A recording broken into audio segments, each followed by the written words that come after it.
ESPN's presentation of the Divisional Series is brought to you by Novell, the leading provider of net services software.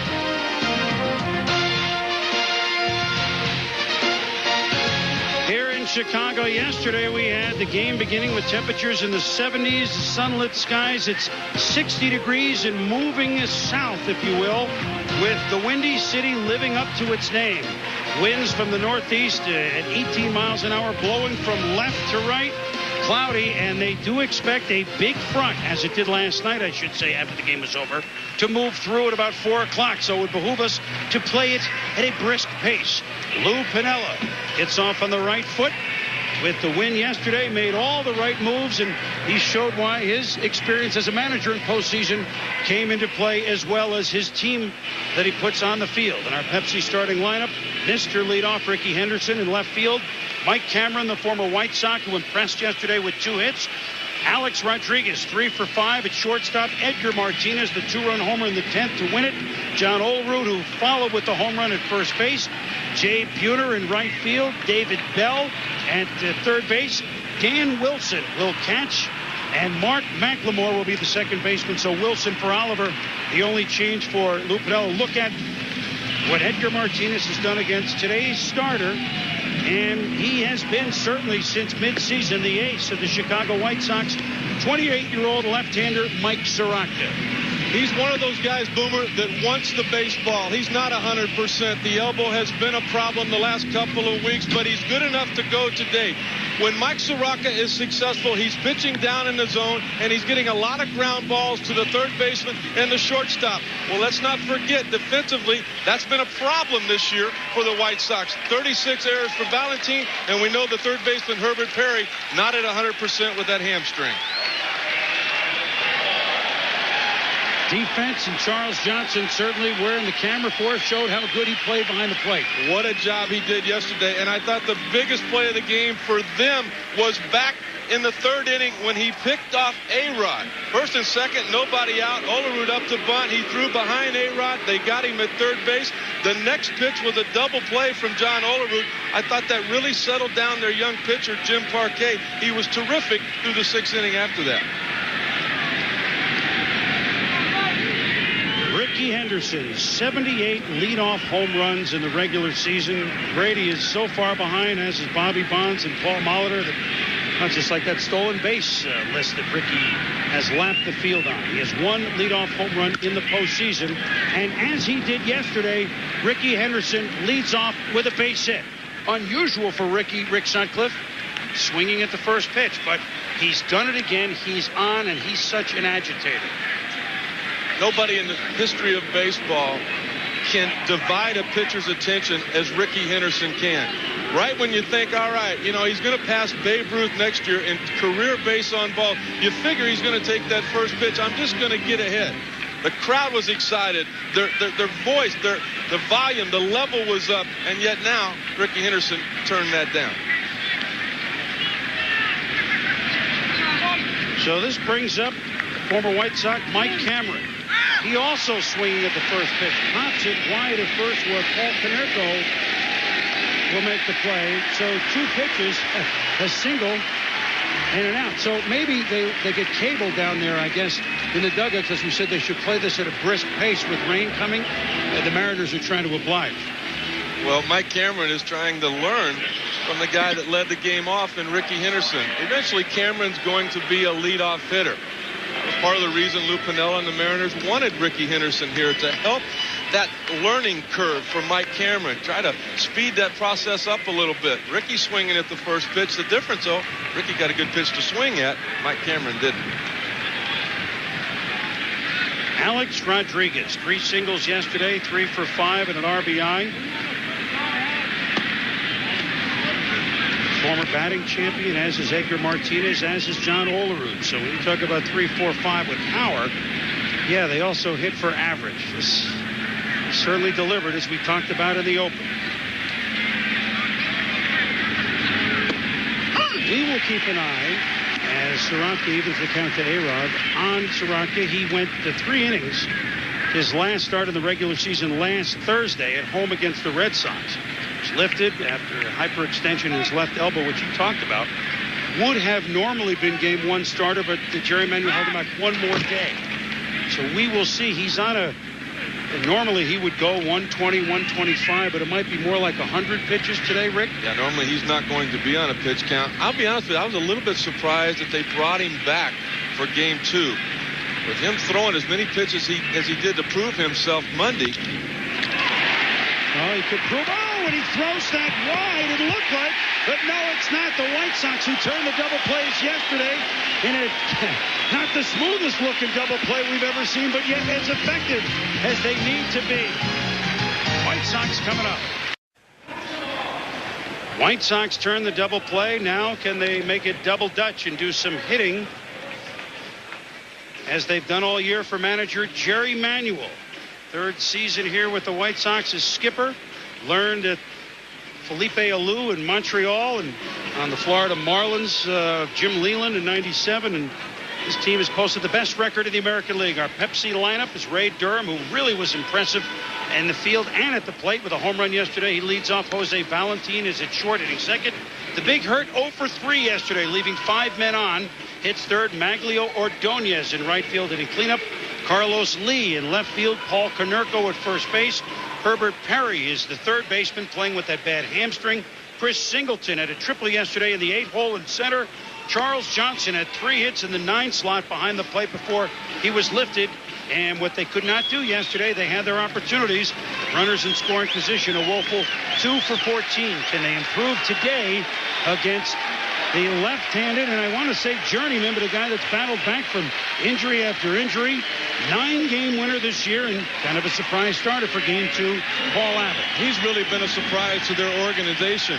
His strength is a good sinking fastball. It's the reason that they can use him either in the rotation or down in the bullpen. When he's on, a lot of ground balls.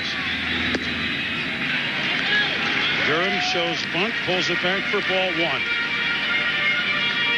Ray make that what a great catch he made in short center field yesterday, in addition to the opposite field home run that he hit. And he swats this a long way to center. Mike Cameron is going back, and he turns the wrong way. It's off the wall. Durham into second base, continues to impress.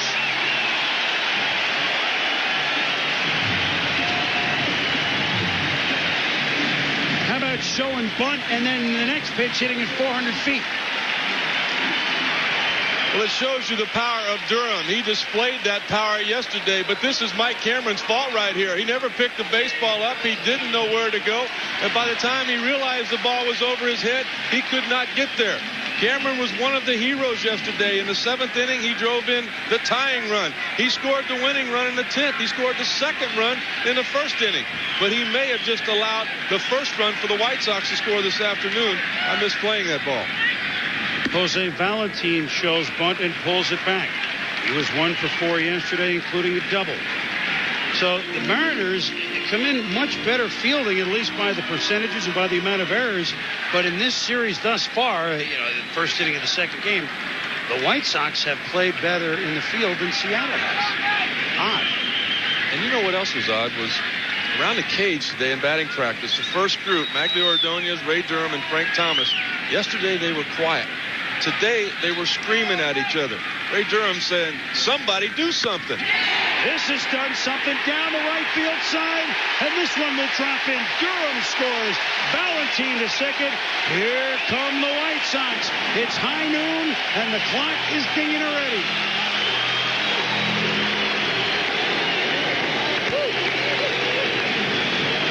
Second and nobody out. Your job as a hitter is to pull the baseball, hit it to the right side of the field, and advance him to third. Ideally, you do exactly what Jose Valentin did. Not only advance him, but trade places with him.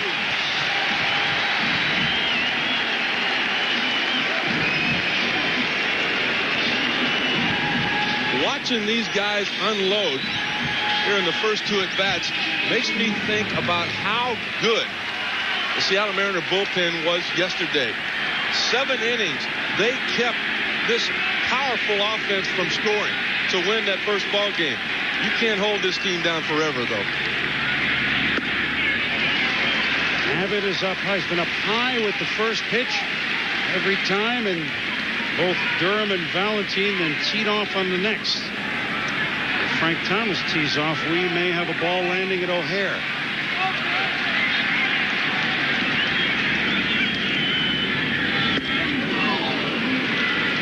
One and one to the Big Hurt. I asked Jay Buhner before the game, I said, you guys got to be feeling pretty good about yourself. He says, no. He says, this offense is for real. These guys could put up 10 runs in the next 4 games consecutive. We can't take anything for granted. We have to pitch well. And Alex Rodriguez is going to go in and talk with Paul Abbott, who began this year in the bullpen. Made 8 appearances there and then became a starter in early May, on May 9th to be exact. This is leadership right here on the part of A-Rod. He had completely forgotten about Jose Valentin back there. Well, Valentin would like to steal third. That way Frank Thomas doesn't have to give up his at-bat by advancing him. Get to third base and let the Big Hurt drive you in. Now he's watching.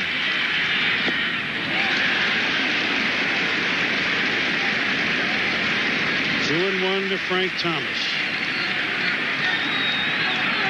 Frank, the last, call him a relic, was the youngster on that 93 AL West championship team. He was 6 for 17 in that division series against Toronto, but 0 for 3 yesterday.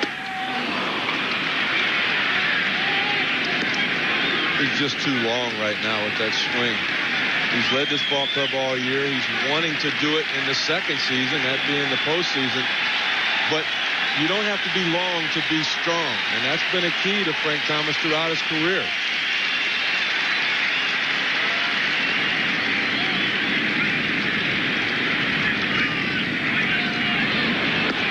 There goes Valentin. The throw by Dan Wilson is a good throw and catcher, but the White Sox get a stolen base on top of 2 doubles. And Boomer, right as he saw Valentin get the jump, Alex Rodriguez slammed his hand into his glove. He kicked the dirt. He walked in. He shook his head because he had just told Abbott, don't forget about the man at second.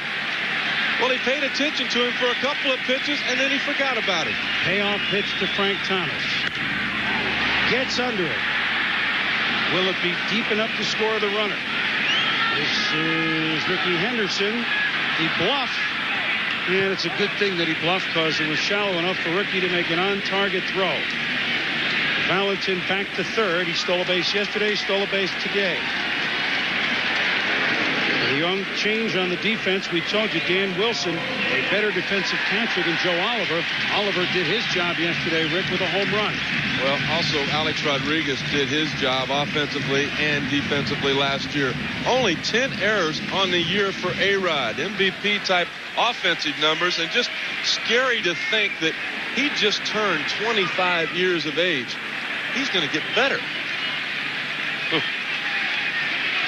See the numbers for Maglio Ordonez, a star in the waiting. Infield in, trying to choke off a potential second White Sox run. Yesterday was the Mariners who led 3-0 after an inning and a half. And the White Sox get that sort of jump, a balloon at second base. And McLemore steps out and hoping to burst the White Sox balloon. Frank's been under everything's been a pop-up, either infield or outfield, and he's 0 for 4 this way. Inside and high, ball 2. We should tell you that Kerwin Ganley is the umpire behind the plate today. His 3rd year in the majors, came out of the PCL. Mike Riley at first, Mike Winters at second, Rick Reed at third. Doug Eddings left. Yesterday's plate umpire Charlie Relaford on the right field line. Out of play, 2-1.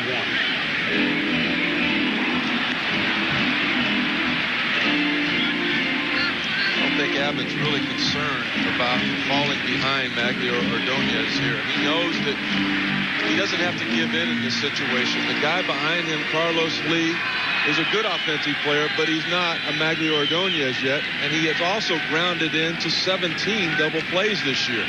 If Abbott gets that good sinker going, it could happen again. Holds off the high pitch, and it's 3-1.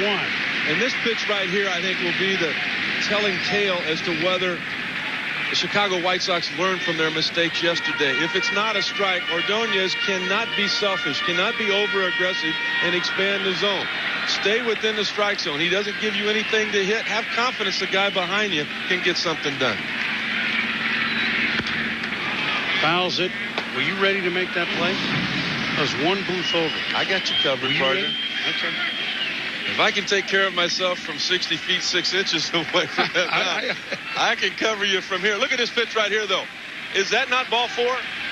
Is that not a young mistake by a young, terrific hitter?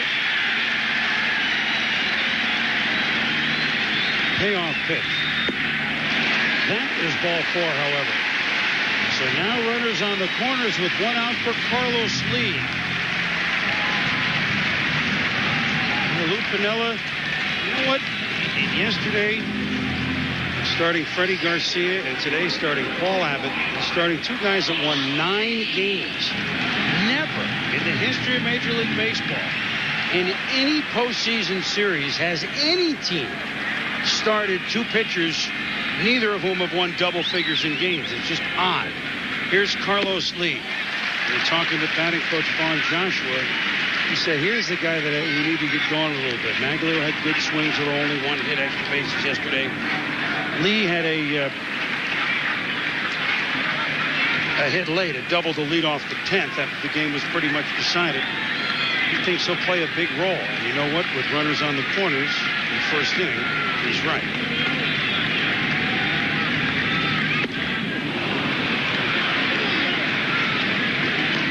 They're making the same mistakes they did yesterday.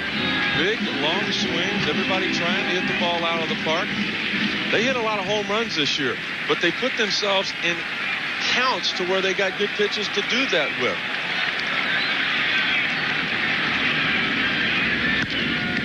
Foul back, and so now a rarity. Abbott ahead of a hitter, 1 and 2. Carlos Lee, 300 hitter, hit 301. Here's Abbott, who, I'm going to tell you his story as the game progresses. He quite a story. Lesson in perseverance. Has worn 15 different professional baseball uniforms, the majority, of course, of the minors.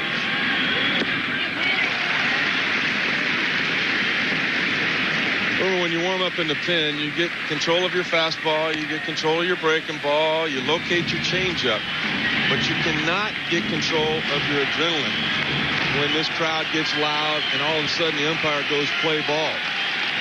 Abbott's struggling with that right now. And was struggling with the adrenaline. He's lost command of the fastball, breaking ball, and change.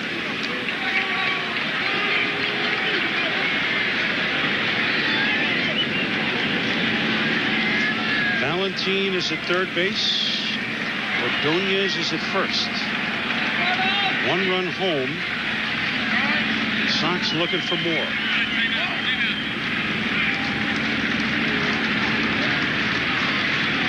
Team that scored almost 1,000 runs, 978 this year. Rip, but just foul.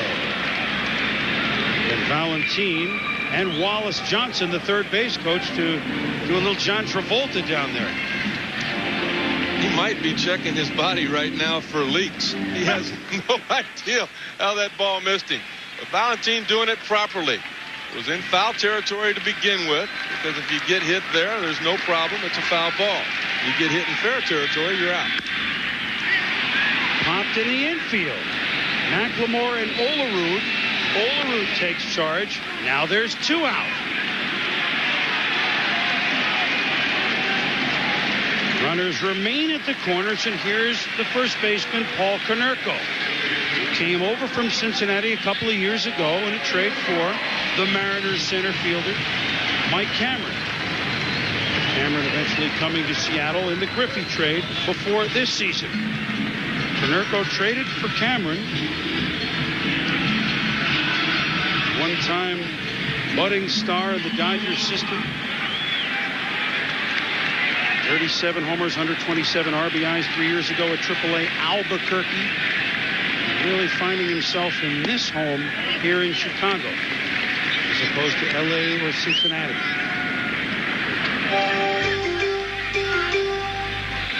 sun is making an appearance, which is delightful. Weather improving, at least early. Yesterday was great, wasn't it? Oh, great. 1-0 to Konerko.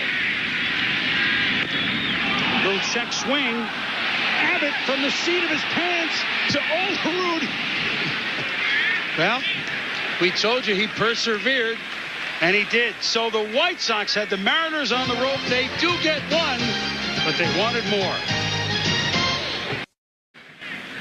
Chris Berman, Rick Sutcliffe with you here in the top of the second inning. A high noon start here in Chicago between the White Sox and the Mariners, and a long looping ball one from Mike Sirotka to yesterday's hero, Edgar Martinez. 37 years young. I said earlier, I think he wakes up hitting, he falls asleep hitting, he has dinner hitting, reads the paper hitting. 145 RBIs to lead the American League. And, of course, the big two-run home run in the 10th inning yesterday in a 2-1 pitch. Spelled victory for the Mariners.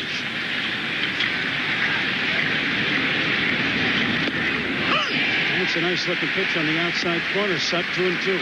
Boomer, we were in Seattle a couple weeks ago, and A-Rod took me over to Edgar's locker and showed me a scale, a weighing scale that Edgar has to weigh his bats. I've seen a lot of things in players' lockers over the years. I had never seen that before. But he wants to know exactly what each bat weighs. He's got some that are a little heavier, some that's a little lighter, and it depends on the pitcher. Plus, he does everything. He cleans up the infield. I mean, look, put the paper right in his pocket. Got a scale, garbage. He fouls this one off. He set a record at 37 years of age for RBIs, most ever by a player at that age. Babe Ruth, at the age of 37, at 137 in 1932. Anytime you can break a record owned by Babe Ruth, I think it's pretty good. Ripped down the right field line.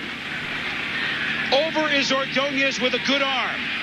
Martinez into second base with a double.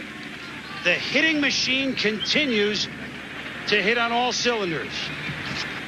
Well, he led the American League in RBIs this year. He hit a two-run homer yesterday in the 10th inning to help win the ball game. And because of that, manager Jerry Manuel of the White Sox had to answer a lot of questions. There was a runner at second. Mike Cameron stole second base. The first base was open. Why wouldn't you intentionally walk Edgar and get to John Olerud? He had hit into a double play earlier in the game. Jerry Manuel decided not to do that. And because of it, was second-guessed a lot. What do you think as John Olerud, who followed Martinez with the next pitch with a 418-foot home run? He told me the longest he'd hit in a long time. What do you think? Was that the right move? I think it was the right move to go ahead and pitch to Edgar. Now, the pitch that was thrown obviously was not. You've got a veteran out there on the mound, in your closer, Keith Folk. Why don't you let him go ahead and do what Jerry Manuel did and pitch to him? And let him expand the zone. You're not going to give him anything to hit. I think that was the plan. But there's always that human element involved. Folk made a mistake. Edgar hit it out. They lose game one. And that hits Olerud, and he will be on. So the Mariners in business here in the second. And it's to hit off a little bit of an equipment padding because no one's going out to check the elbow. Yeah, but watch him. Yeah, look at that. Yeah, it kind of That's called taking one for the team right there. No, inventing one for the team. He kind of leaned, and so he hit a 418-foot homer yesterday. We'll just get an excuse me hit by pitch today. But he hit that homer off a right-hander. He had seen a lot of left-handers before that. That was a blast. Here's a guy that can blast him, Jay Ferris Buhner. No day off for him. 26 homers this year in a big comeback season. Valentine pulls Durham off the bag, and now everyone is safe. Well, they got away with an unorthodox double play in the first inning. That was going to be tough to turn two, but they didn't even turn one. Their inexperience kept this ball game at 1-0 in the first inning. You got a man on third. You got to get him in, but you've got to get pitches to do that. I don't think Paul Abbott threw more than 4 pitches that would have been called strikes in the bottom of the first inning. Now the other weakness for the Chicago White Sox all of a sudden surfaces. That infield defense that was a problem all year once again gets them. Nardi Contreras, the pitching coach, he made 3 trips in the first 3 innings to Jim Parquet, and by the 3rd trip, the message got through to Parquet. So maybe he's doing the same thing with not as young, but another pitcher in their 20s, Mike Sirotka. Waiting for the official scoring lineup, but we can tell you that Edgar Martinez is at 3rd, John Olerud is at 2nd, and Jay Buhner is at 1st. Why are we waiting on the official scoring? Olerud's not fast. It was a 40-foot throw. I know. That was off the mark. Because we're not the official scorer. If we were the official scorers, it would be done. David Bell is up. Hit a double yesterday and 4 plate appearances. Was very busy at 3rd. Some rockets hit past him. Deflected one and almost KO'd an umpire. Made a couple of nice plays.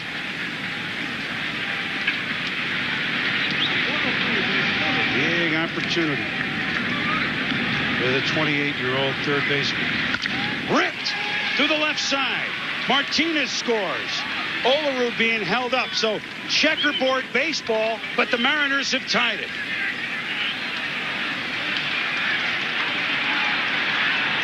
Boomer, I was really surprised that Mike Sirotka was named the starting pitcher today. I know the routine that he went through on Monday during the workout. He threw about 90 pitches. He threw from a couple 100 feet, long tossing. He threw off the flat ground some breaking balls. Then he went to the mound and threw. That's totally different than a guy would normally have in between starts. This is Dan Wilson. Did not start yesterday, got in later.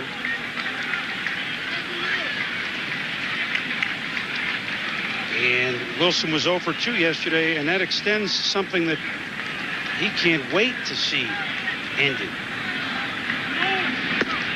He is 0 for his last 32 postseason at-bats. His last hit came in the 95 Division Series, Mariners against the Yankees, breaking the mark set by starving Marvin Owen.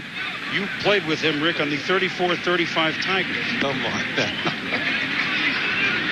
All right, we both followed him in Waterbury, okay? There you go. Okay. So, whereas yesterday, as the count is 2-1 with the bases full and 1 run in. Whereas yesterday, Lou Piniella gambled, and I won't elaborate this point at this moment. Gamble brought Jose Mesa in. He delivered. Now he has, quote, added a reliever. If he gets Wilson a couple of hits today, he's added a hitting catcher for the playoffs, if you follow. And he's not going to catch Joe Oliver every day of the playoffs. He's not done that all year. Wilson hits it well to center. Chris Singleton is there. Tagging is Olerud. Here's the throw. It's cut off, and they do not get the runner at second base. 2-1 Seattle.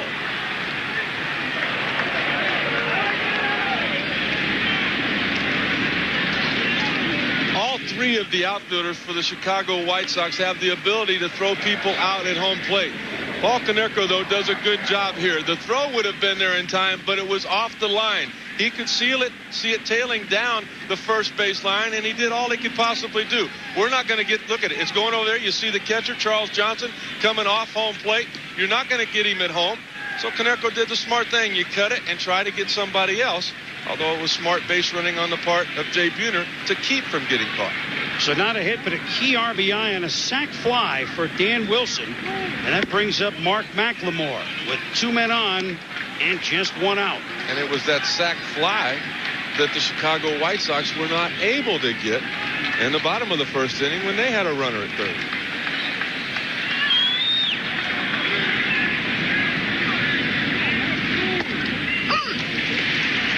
By the way, it took a while, but they finally did post an error on Valentin on that play. So Buhner fielder's choice. Olerud got the second on E6. Scoring at home, and I know actually many people do score at home. You had it written down. That wasn't a base hit. I know it wasn't. slow chopper, and it's going to be trouble. Herbert Perry in. But they do get McLemore. I thought he might beat that out. Must have got a slow start out of the box. It was that cut fastball in on his hands, Boomer. They call that the saw blade. A lot of times it will cut your bat in half. One thing it does, though, it keeps a right-hander in the box a lot longer. McLemore, a switch hitter, look at him. He almost collapsed there. He did not get out of the box in a hurry. Herbert Perry makes a real nice play.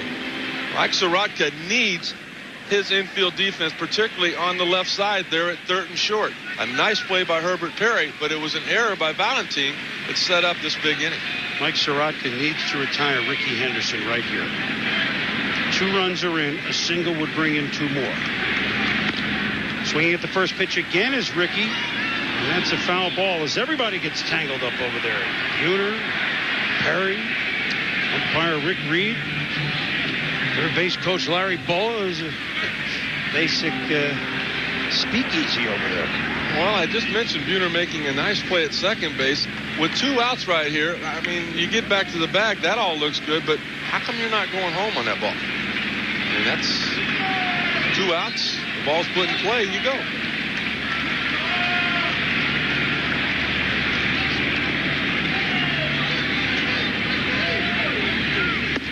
Way inside, 1-1.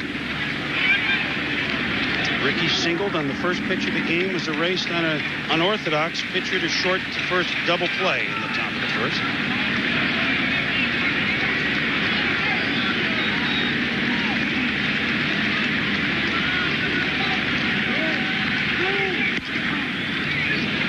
Looper to second, and Ray Durham is there. Mariners looking for a big inning, will settle for a pair. They have the lead heading to the bottom of the second here at Comiskey in Chicago. Mariners on top of the White Sox 2-1. Bottom of inning number 2, and baseball continues later this afternoon on ESPN as the last series to get underway. The best record in the National League, San Francisco Giants. Have you at Pac-Bell Park? What a great place that is. Levon Hernandez goes against Mike Hampton of the New York Mets. That series should be outstanding. And then our friends at Fox tonight at 8 Eastern, 5 of the West Coast, the Yanks against the A's. Andy Pettit, Kevin Appier. How about those Oakland A's? How about those AL West teams? 2-12 from 96 to 99 in the postseason. Yesterday, the AL West 2-0. How about Jason Giambi just saying, we're too young to know we're not supposed to be doing this. That was a great scene in Oakland. Just great. Herbert Perry, time quarterback and punter at the University of Florida, as we said yesterday, a teammate of Emmitt Smith, playing with a very bad hamstring, but Seattle only tried to bunt on him once. It wasn't a good one, and Perry made the play yesterday. He also rips this, fielded by Alex Rodriguez. Sets himself beautifully, knowing that Perry's running and he doesn't have to gun it, so he made a sure throw to Olerud. Nice play.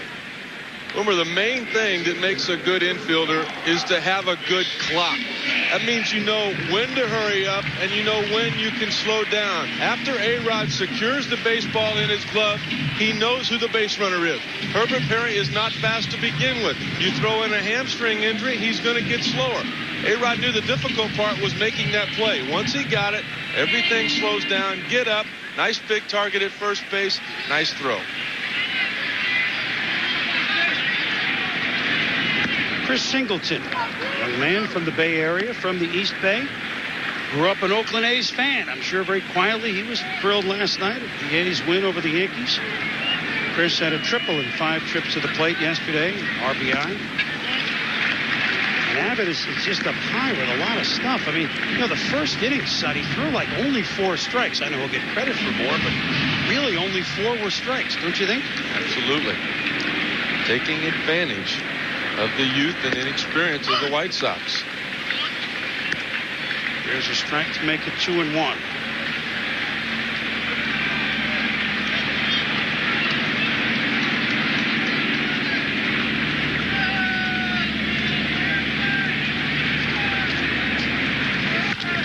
That will be just foul. You know, I have a theory on this game, and, you know, we actually pulled a lot of things out yesterday, and a lot of things came true. A series like this one, we did happen to do this series last year, type of series. The wild card team in the National League, the Mets, they didn't clinch till the Monday. They flew into Arizona on a high, essentially not even needing a plane. They won the first game against Randy Johnson as Singleton strikes out. They won the first game on a homer at 2 a.m. Eastern time, 11 p.m. Pacific on a slam by Alfonso in the ninth. They won that game on the road, and then they kind of hit a wall a little bit. It was Stottlemyre against Rogers. It was 5-1 Arizona after 5 innings. It was just kind of, the Mets kind of just hit that temporary wall. My point is, if the White Sox get a big lead today, Rick, I think not the Mariners will give in, but maybe they've, you know what, we've done our job. We finally have a breather. We're going home no worse than 1-1. Okay.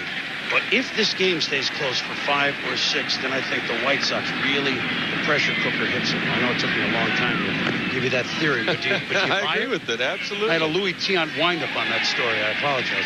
Well, the Mariners have already gotten what they wanted. They wanted a split here at worst. But you know what? With that win yesterday, they still showed up today. Oh, no, I know that. And they compete. That's been the biggest thing about them all year. Ooh. Charles Johnson hit up high. So each team has been hit once. In the regular season, you might think a little payback right here, a little retaliation. You hit my guy, I'm going to get one of yours. 2 outs, nobody on base. But you don't retaliate in postseason. Not at all. That's what spring training's for. You got to get somebody, get them in. Back to that theory, you know what I'm saying? If the White Sox come out and put the hammer down, well, then maybe we see a runaway. The longer this stays close, then that patience that Jerry Manuel was preaching, there's no way they can remain patient late in the game in a close game. I think the further this series goes, the more patient, the more experience, obviously, the White Sox will gain. And let's not forget, they're a great team on the road this year. 49-32. Actually, a better record on the road than they had here at home. And that's really been the secret to Seattle's success. They would not be in the postseason if they didn't win 9 out of their last 10 road games themselves. And, of course, the first postseason game on the road they win. A-Rod, the flip to McLemore. Johnson is retired at second, and the White Sox go quietly. 2-1 Seattle through 2.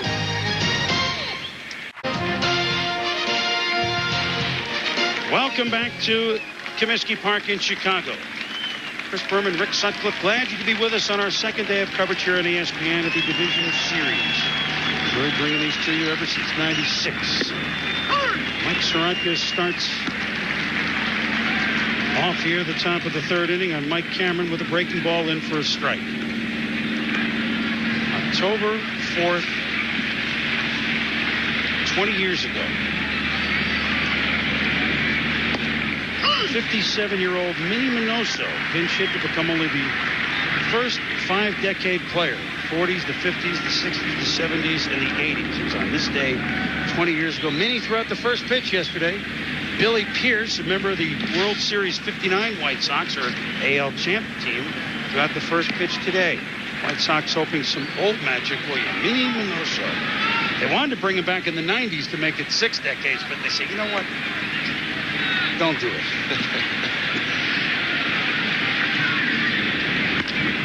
Ripped and handled by Herbert Perry.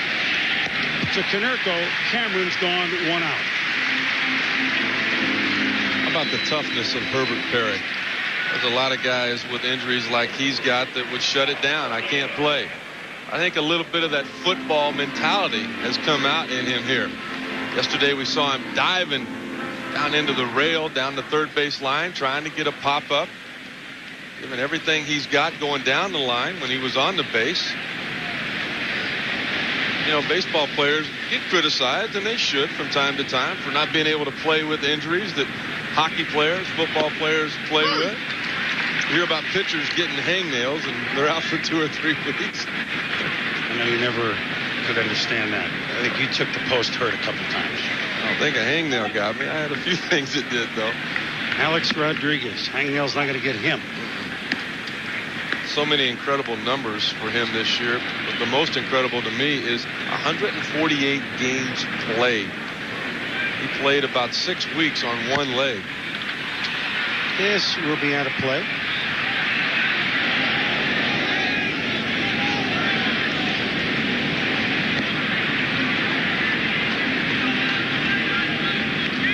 Mariners here in the third. Mariners getting a 2-spot in the second. Sharp single by David Bell and a sac fly by Dan Wilson after the White Sox had taken the lead in the first with a leadoff double by Durham, following by a double for Valentine. They were in business in the first but came away with only one. So it's Seattle that has the lead early, as they did yesterday. 2-2 to A-Rod with Edgar Martinez on deck. I've been keeping a close eye on Sirotka and his delivery, and there's been nothing different than what we saw all year from him. Well, he's not favoring that elbow. One comment he made was the fact that he heard it throwing a slider, good hard breaking ball. He said that he probably wouldn't be able to use that pitch today, but he said it didn't matter. It was his 4th best pitch. I thought he was kind of setting up the Mariners with that comment. Oh, that was ripped right through the box. Sirotka was fortunate that he fell off to the first base side, or could have had trouble. So A-Rod is on with a 1-out hit, and here comes that man, Edgar Martinez. How strong is Alex Rodriguez? That ball was hit like a bullet, and yet he did it with a broken bat. He flipped the bat over the bat boy in pieces after he hit that ball.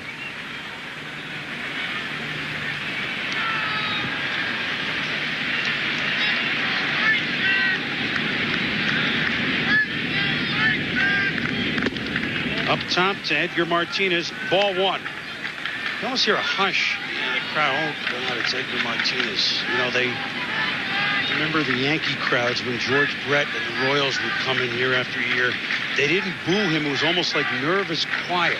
When they retired, Brett, it was a loud cheer, but not so much, hey, good play, Yankees. It was a relief cheer. I almost sense that coming with him at the plate here in Chicago. Do you? Absolutely. But they not only sense that here in Chicago, that's all around baseball.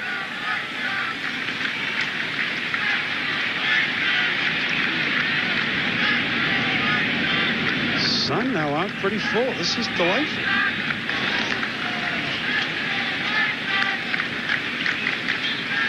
One and one, the count to Edgar Martinez with Alex Rodriguez at first. 1 out here, top 3.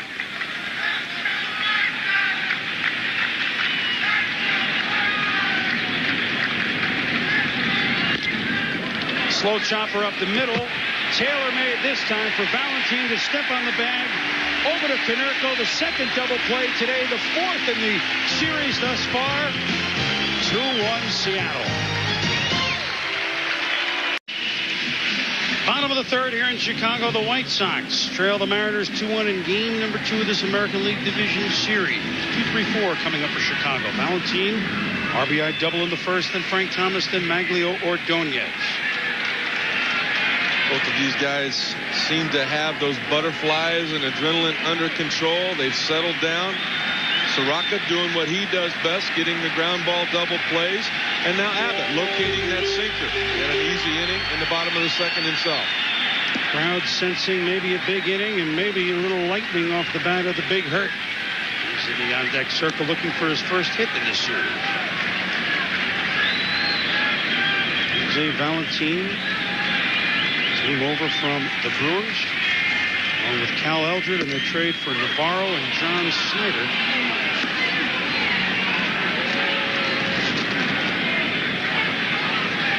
What is that there? We got a special hickory stick.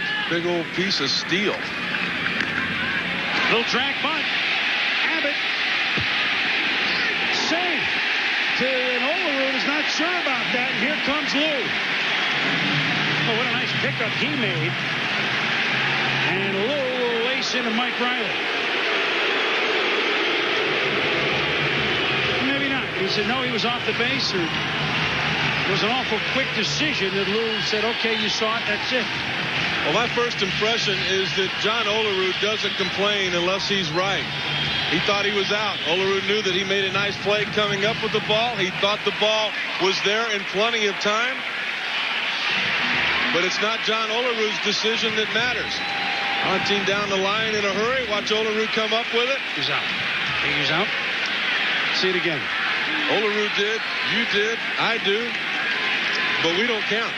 You know, who counts is Mike Riley. Lou didn't stay out there very long. Well, he's not going to change it. What Lou's going to do is going to go out. Are you sure you got it right? You don't need any help. Mike Riley will say, yeah, I got it right. He'll come back. He'll check our replay. And then he'll have something to say to Mike Riley. So Valentin now 3 for 6 in this series. And here's Frank Thomas, 0 for 4. Left 5 men on yesterday. 1 on today thus far. Is this the moment for the breakthrough? Just outside. 1-1.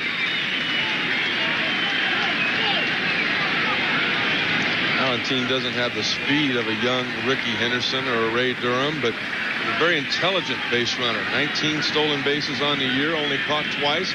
Already a stolen base this afternoon.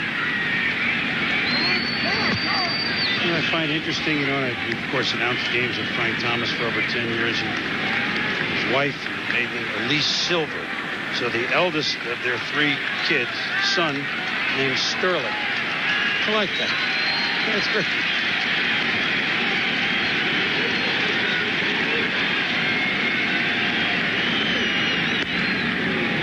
Fouled onto the screen, and Abbott is ahead 1-2.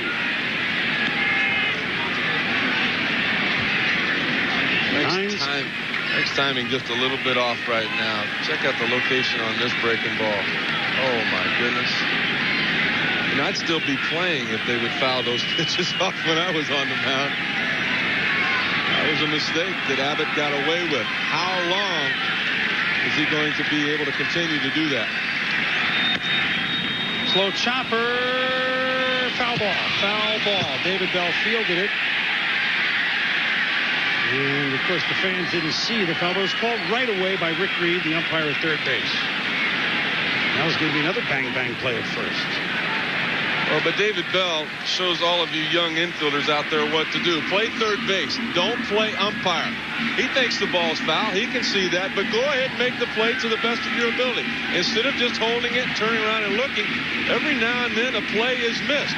It looked like the play to start this inning was missed at first base. David Bell doing the solid thing. Come up with it and make the throw. Let the umpire do his job. You do yours.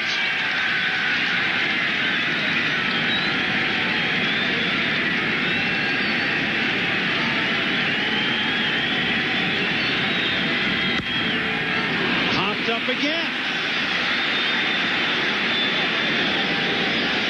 David Bell makes the play, and Thomas is 0 for 5, and every one of them, Sut, has been an infield or outfield pop-up. Another very hittable pitch. Abbott was trying to paint the outside corner. Look at where Wilson is. Now look at where Wilson's glove goes to. He's sitting down and away. He wants that backdoor sinker. Try to get a ground ball, maybe a double play. Location still off for Abbott, but the timing and the swing of Frank Thomas off as well. He's trying to lift everything. Again, you don't have to be long to be strong. Well, he's strong enough. Oh, no, there's no issue there. So Maglio Ordonez walked in the first, stranded there. 1 for 5 with a triple yesterday and an RBI.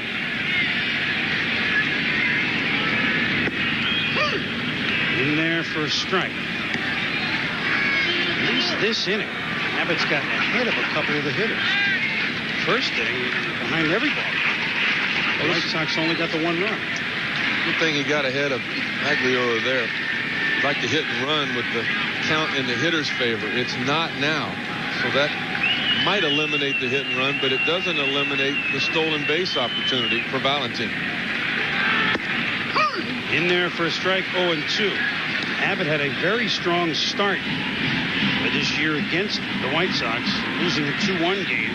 He appeared against them in April and got tattooed in relief. So His ledger as a starter, very good, albeit 0-1. But the ERA very high against the White Sox this year because of that relief outing, which went 3 innings, gave up 7 runs. But that's ancient history now. That was April. Count remains at 0-2.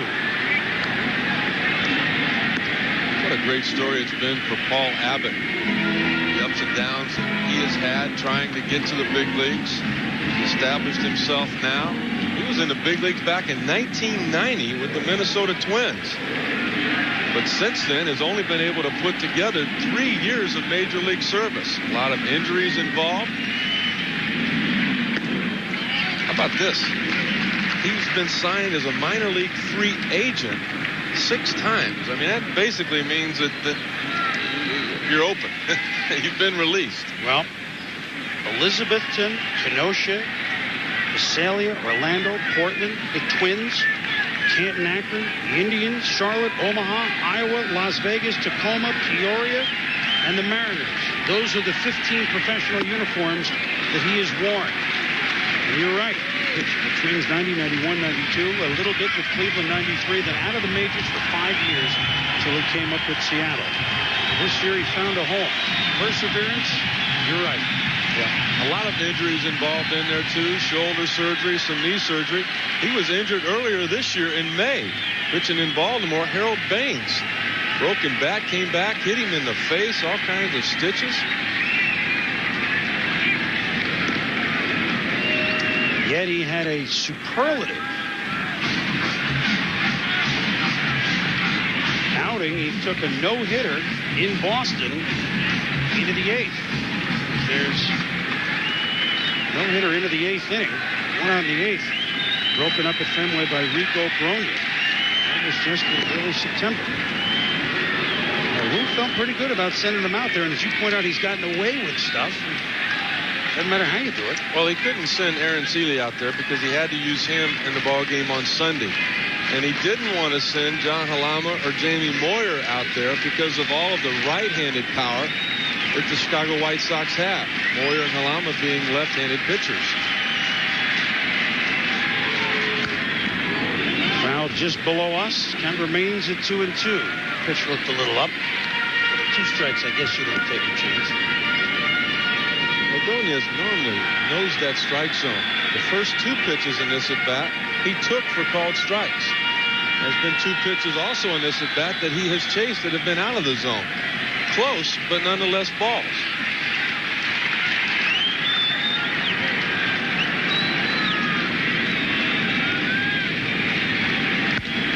Rip to left, but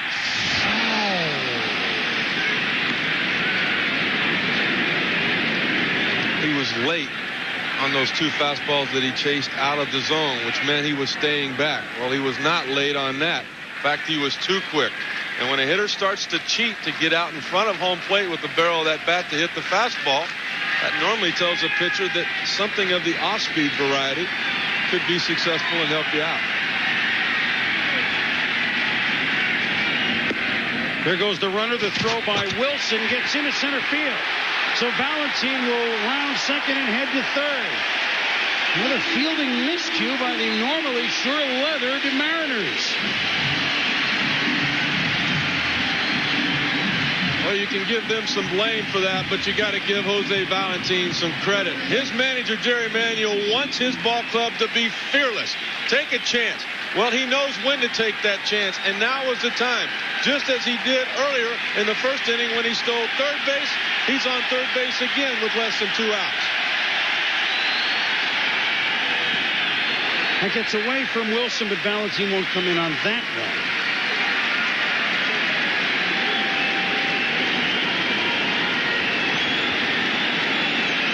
Valentine with just 19 stolen bases in the season, Rick, but 3 in this series. You know, just like Ray Durham's stolen base count was down, he had stolen over 30 bases the last 3 years, didn't this year. The reason for that was because this team scored so many runs. When you're up by 5 after 5 innings or 6, you don't run. And that's the reason their stolen base total not as high as it could have been. Talked about Carlos Lee being a guy the White Sox were hoping to get underway. He hits this one and done. Back it goes, and Buhner is there to make the grab. But tagging and scoring and tying the game is Valentin.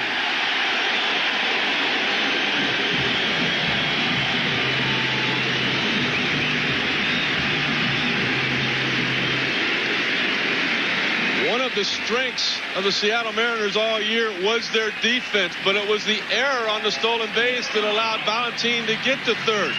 Without that error, this sacrifice fly would not have existed. The run would not have scored.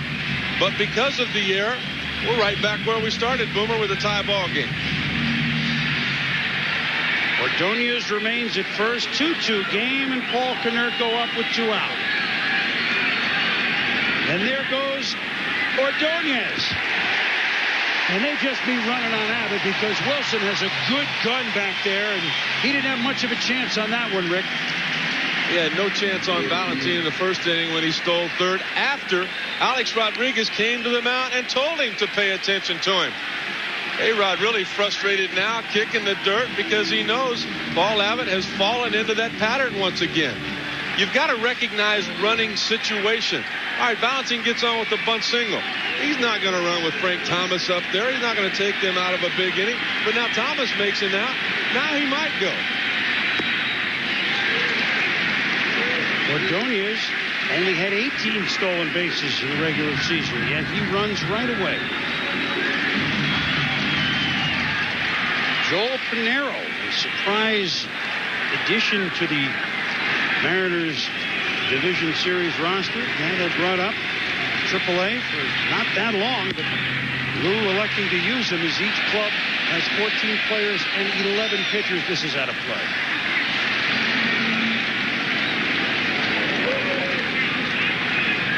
You know, I'm learning a lot about Maglio Ordonez as well in this series. Saw him play 5 or 6 times during the season. Knew he could hit. Knew he could catch the ball when he got there. Knew he had a good arm. But we saw a sliding, diving play defensively by him yesterday. And now we're seeing him steal bases. Not the first time he's done it. He did it 18 times during the regular season. Is there room for Olerud?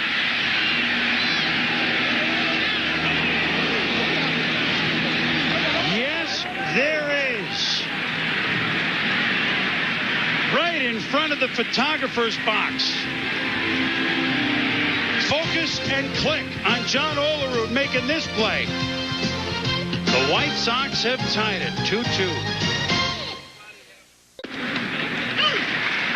Back in Chicago, the first pitch here in the top of the 4th from Mike Sirotka to John Olerud in there for a strike. We're tied again, a situation we certainly enjoyed yesterday till the 10th inning. It was 4-4 yesterday. The Mariners on home runs by Edgar Martinez and John Olerud, winning it 7-4. And here is Olerud in the infield, Herbert Perry.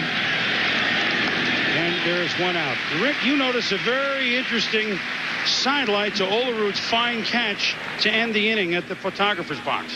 Well, the pop-up Olerud catches a lot more difficult than the one that he just hit to Herbert Perry. But watch what happens afterwards.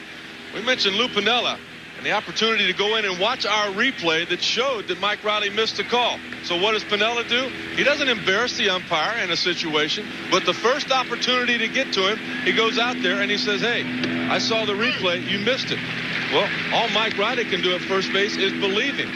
Riley has no opportunity to go watch the replay. He did the best he could to make the right call. But now in the back of his mind, all right, I missed one. The next close play at first base might go Seattle's way because of Lou Piniella doing his job. How about Lou and his postseason experience? Certainly both as a player, but really as a manager. He managed a beautiful game yesterday. He even said to me before the game, hey, if Jose Mesa had come in and been tattooed or given up a big hit, I would have been vilified. Certainly at home, and like, what are you doing? Don't you know any better? Well, guess what? He trusted him. He's on our team. This is what I think of my bullpen. Mesa did the job, and now he has a better player as a result of it. And that was only one of the moves that he made.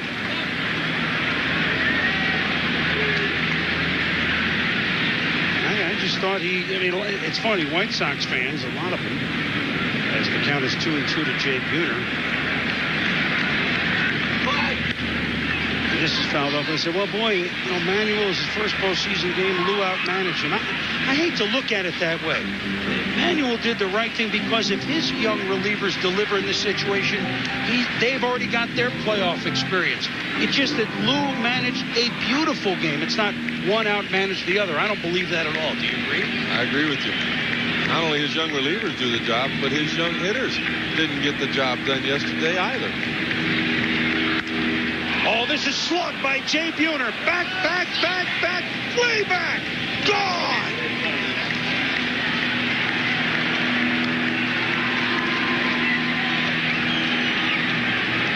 My, oh my. 2/3 up in the bleachers. I mean, Carlos Lee gave it a couple of steps, but he almost could have done a Yaz. You know what that is? You just stay there with your glove on your knee and you don't even come up. That was just a bomb. There was no doubt in Jay Buhner's mind this ball was gone. Knew he did not have to get out of the box. The hanging breaking ball, the extension. Well, I've been there before. I know what that's like. 26 times he hit the ball out of the park during this regular season for Buhner. David Bell grounds to Valentin at short, over to Konerko. 2 out. Buhner's 7th postseason home run, and boy, he used to do those bombs like that all the time. That's the form that we've come to know and appreciate through the years. He was always a 40-homer guy, 100 RBI type guy, but physically, Jay Buhner says, I can't play every day anymore. Manager Lou Piniella and their training staff recognize that. But when he does play, he can be productive. So they set up a program for him to play 3 or 4 times a week. Stay healthy, and he did. Well, you look at those numbers, 112 games on the year, 360 at-bats. That's about half a year, a little more than that. But 26 homers, 82 RBIs. Those are terrific numbers and terrific production when you think about you've got somebody else out there to help, too, in other ball games.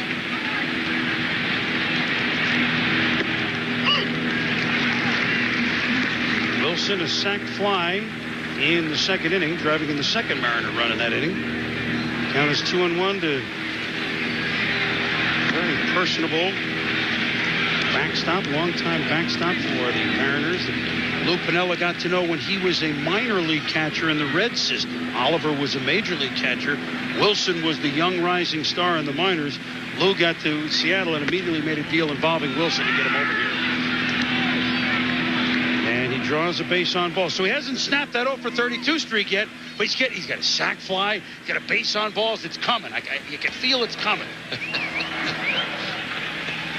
You know what? That double latte that I had in honor of all the Mariners fans getting up for 10 a.m. I mean, that's starting to kick in. That's where that came from. Double latte. And I'm sure many of our viewers in the Pacific Northwest have fired down many a double latte this morning. Slow roller to Valentin, flip to Durham, and Wilson is forced at second, and McLemore rounds into the fielder's choice. It ends the middle of the 4th, but Jay Buhner, yikes! The Mariners have regained the lead. Seattle 3, the White Sox 2 in the bottom of the 4th here at Comiskey Park. Here since 1991, across the street from the old Comiskey, home of the White Sox for almost the entire 20th century. And shots like this and others provided by our friends at the Budweiser Blimp. It's eye-in-the-sky camera, 1,000 feet above Comiskey, helping us out with today's game. We thank them, and to all baseball fans, this Bud's for you. The king of beers, the king of blimps. Herbert Perry off the glove of David Bell, his opposite. And with a bad hammy, no way he could try to maybe hustle that into a double, but he's hit a shot off Bell's glove, and Perry with the second hit of this series. That's exactly the way he hit the ball in his last at-bat in the bottom of the 2nd, only he hit it at A-Rod, and A-Rod was able to make the play. David Bell is in the lineup because he is better defensively than the young Carlos Guillen, who they platoon with from time to time. David Bell did the tough part getting to that ball, but not able to make that play. A play that he could have made. Hit all the way as Chris Singleton looks at strike 1.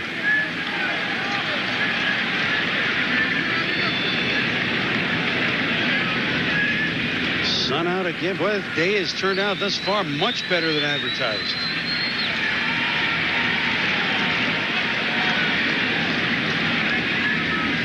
Everything perfect in Chicago except for the White Sox fans.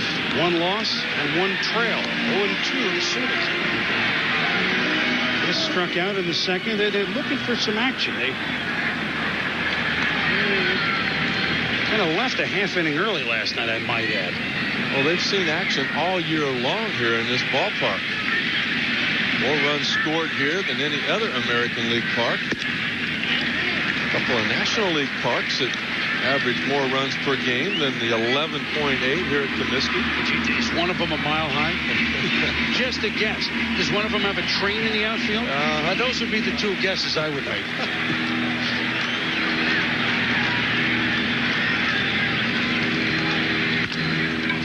Slow chopper to McLemore. To A-Rod, and it was so slow, I then had to wait and charge it because of the runner who did a good job, Perry. They only get the 4. So heads up. That's that clock that infielders need. You've got to know the speed of the base runners. You've got slow at first base, but you've got fast going down the first base line. Herbert Perry had to hesitate. Mark McLemore knows that he's got time to get the force at second. You're not going to get 2. So look at A-Rod there. Instead of playing shortstop, A-Rod turns into a first baseman. Give him a nice big target. Don't go anywhere. Help him out in case the throw's off the mark. Charles Johnson, 3 for 4 yesterday. Hit by pitch. His only time up today. Regained that hitting stroke. He's a very good hitter with the 97 champion Florida Marlins. Really kind of fallen off at the plate the last couple of years as he started to get traded around. But this year, in 44 games with the White Sox, hit 10 home runs and 326. Had them all up since coming over from Baltimore. A 31 home run season in 304. Last year at Baltimore, 251. The year before with Florida and the Dodgers at 218. So he had been falling fast. Certainly regained a hitting stroke, and you know what kind of defense he has with the 4 Gold Gloves. He's also been able to cover up that big hole that he had up and in. People talk about it being a hitter's kitchen. You could live in there with Charles Johnson. Good fastball on his hands. He just couldn't get to. The swing was too long.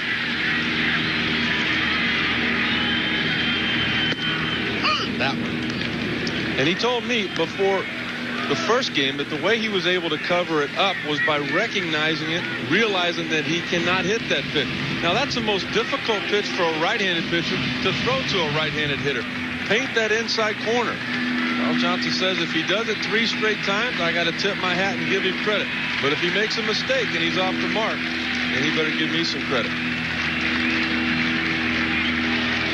Courtesy toss. Keep an eye on Singleton, who, as you point out, can run. He had 22 stolen bases.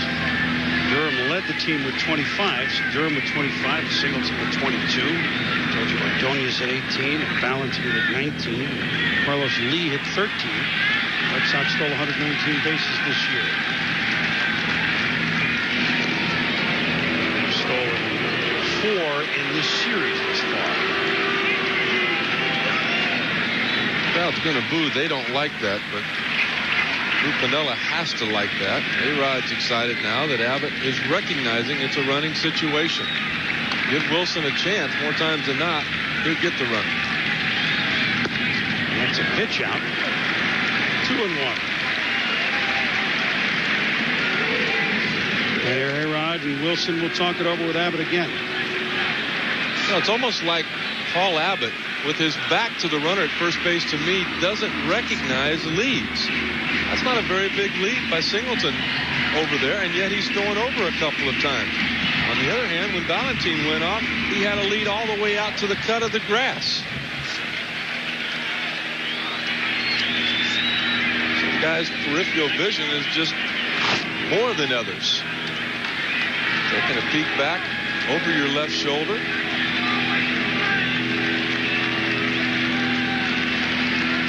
That's not a very big lead. See the cut of the grass? He's not out there to that yet. He's leaning a little bit, trying to get your attention, but he's not going anywhere. Sawed off, and that's wide at first. You know it's a nice view. I know the postseason averages. What do they mean in game 2 of a series? But if you're a batter like Charles Johnson and you look up at the center field scoreboard as you dig in and to see that hitting 750, it's just nice to see that up there in October. God, he's had a hell of a year, huh? 3 for 4. Yeah, but make one out. It looks like you've been a heck of a slump. Right. How about relief pitchers? Give up 2 runs in 1/3 inning. How's that ERA looking? Wilson does a nice job. Remember, Oliver was not handling a lot of those balls in the dirt yesterday. We both talked to Lou Piniella a lot before the game, but I didn't ask him the reason for that. I know that he has platooned Oliver and Wilson. He's been real happy with the job both of them have done all year, but Wilson's more of a defensive guy. Oliver, more offense. He's going to play them both. I don't think he has a set plan. The thing he said is that Oliver had caught Garcia more. There goes the runner Singleton, but it doesn't matter. It's ball 4, and the White Sox are in business here in the 4th.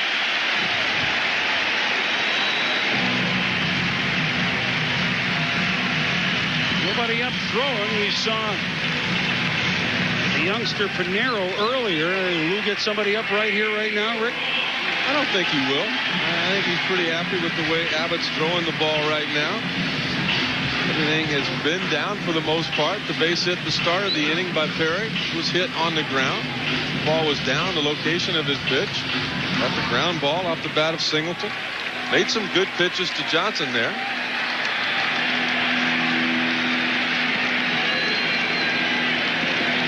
Ray Durham doubled and scored in the first. Does he bunt? No.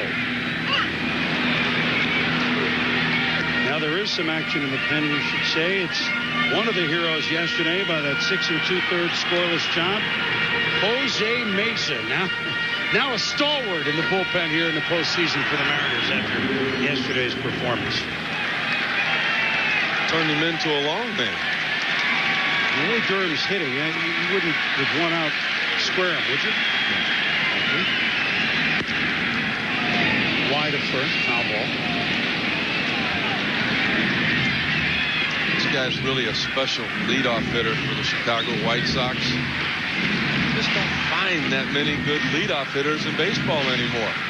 Guys with speed, guys with the ability to hit the ball out of the park. Ricky Henderson was the guy that showed everybody you can get speed and power in that package.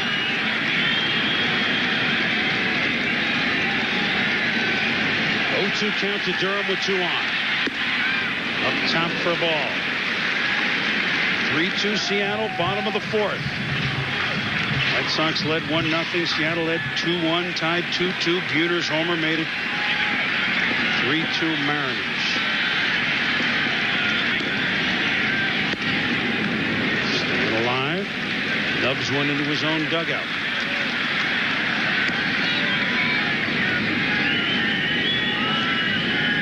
'99 spring training, manager Jerry Manuel really made Ray Durham his project.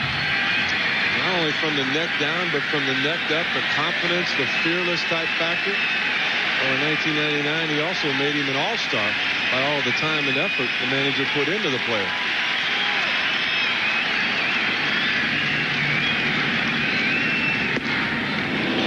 Ooh, look at Abbott there. Wow. He thought Durham was gone. Watch Wilson. He's waiting on the call. He's going, okay, all right, come on. I don't hear anything.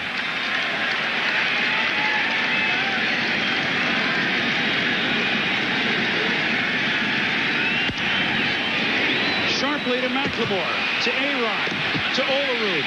Double play.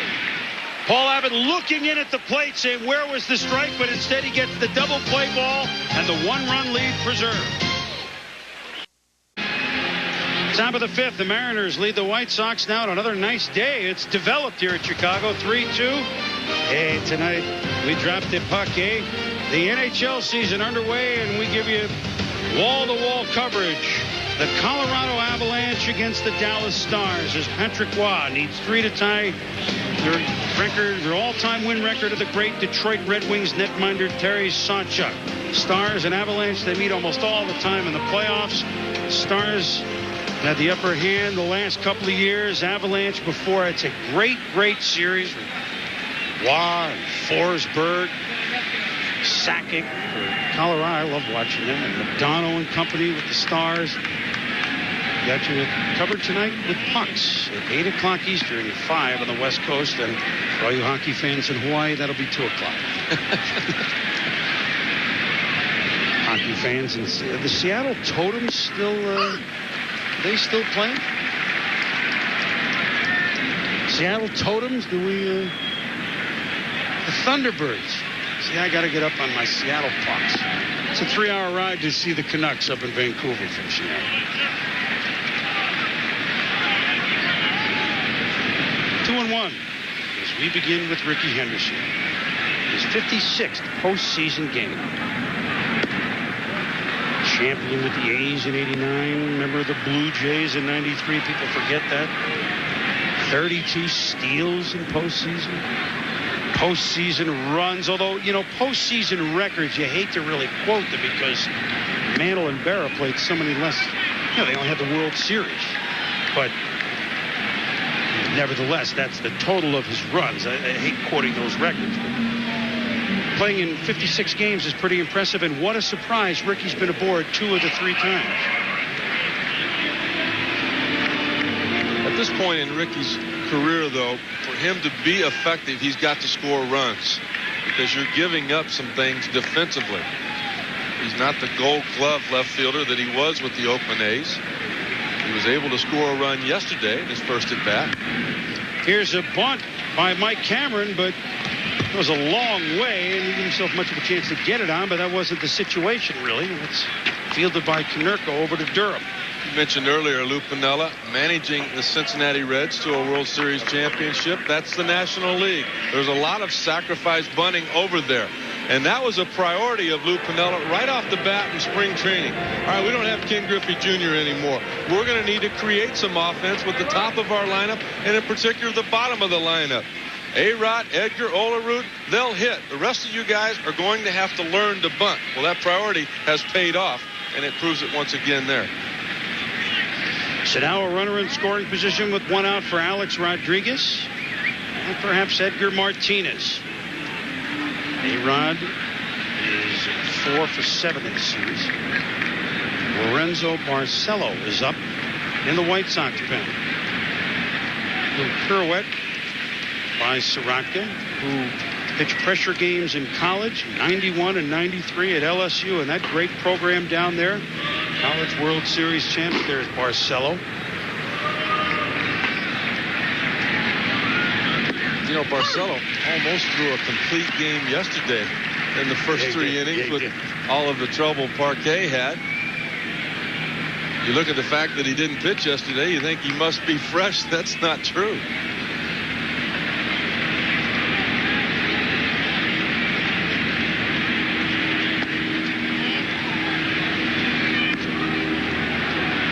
Henderson always has a green light when he's on base. But Lou Piniella knew that with the left-hander Sirotka on the mound, it's difficult to get a jump and steal second base. All right, I'll help you. I'll sacrifice you to second. But now, if you can get to third, the situation's perfect. You like having a right-handed hitter in there. It makes it a tougher throw for the catcher. A-Rod way ahead of that breaking ball. 1-2. Sirotka. Good changeup from Sirotka here, and A-Rod will have to make an adjustment. Guys that hit 300 as A-Rod does not only in the regular season but in postseason as well, don't make the same mistake twice. So if you're Sirotka now, you realize he's going to adjust. He's going to stay back. Maybe that cutter on the inner half of the plate. Well, Sirotka certainly doesn't mind challenging the batters, Rick. Yeah, but look at A-Rod's approach to this pitch right here. Is he staying back? Watch the head, how it stays down. Everything goes to the opposite field. All right, he's a little bit late on that fastball. But that ball was on the outer half. If you're late there, you're going to be even later on something on the inner half of the plate. Inside, so he chops that into the White Sox dugout. Pete Sirotka, you know, a lot of people don't know him as well, but 15-game winner this year, and third best ERA in the league at 3.79. The best ERA among the left-handed starters. He's so important to the White Sox hopes. 5-0 in his last 8 starts in the regular season.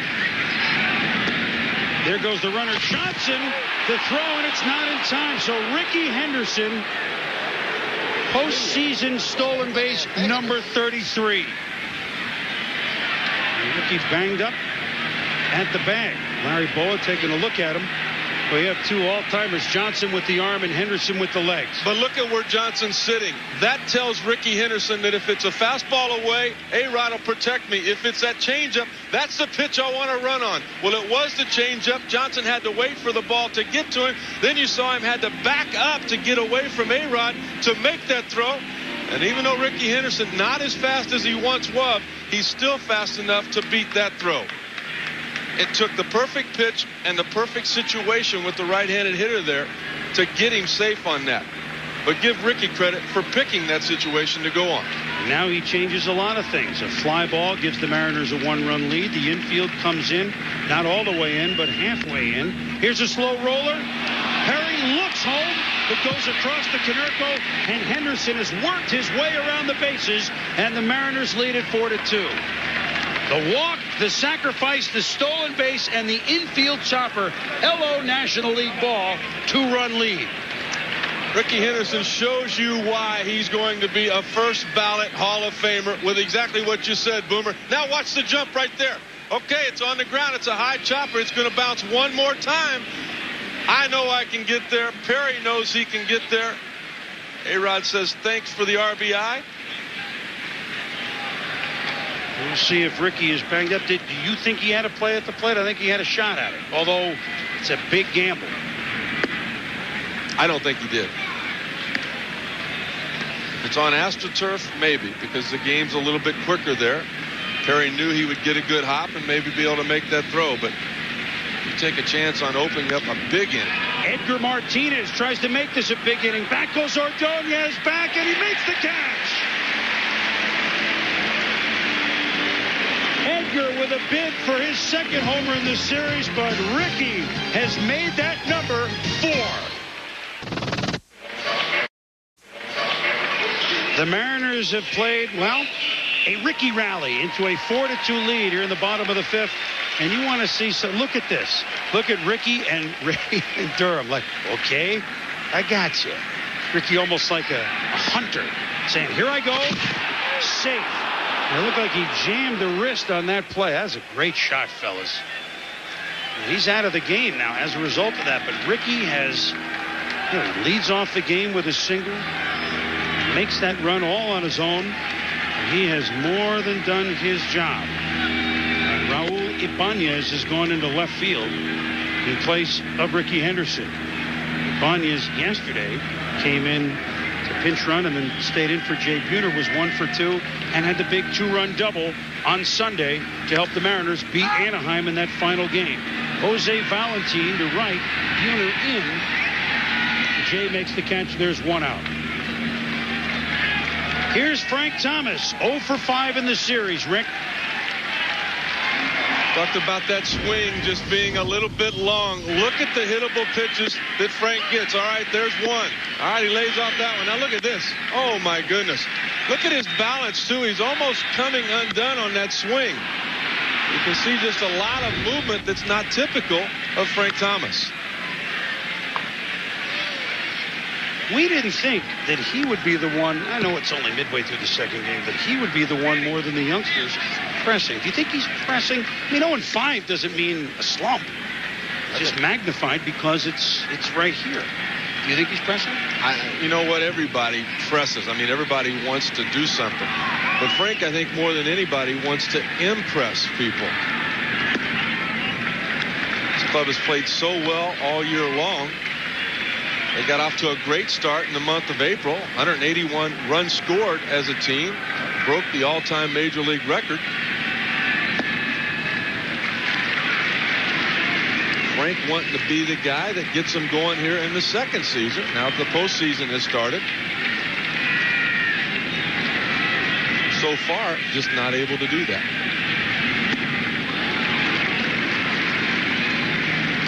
3-1 to Thomas.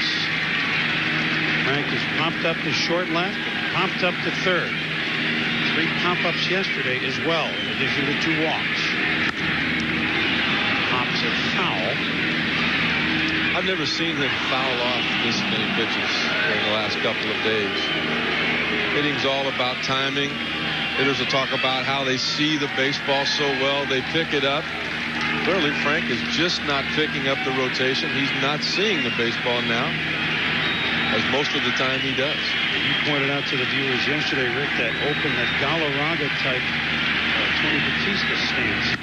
Oh, he gets under it. Does it have enough juice? To left field, Ibanez is back.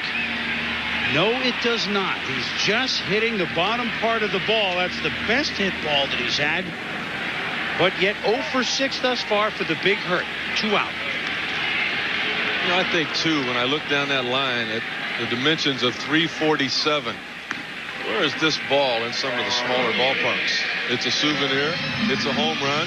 And it might have got Frank Thomas off and running. I know that a lot of hitters, when they leave this ballpark, have a lot more respect for the offensive numbers that Frank has put up in his career, because this park has not helped him.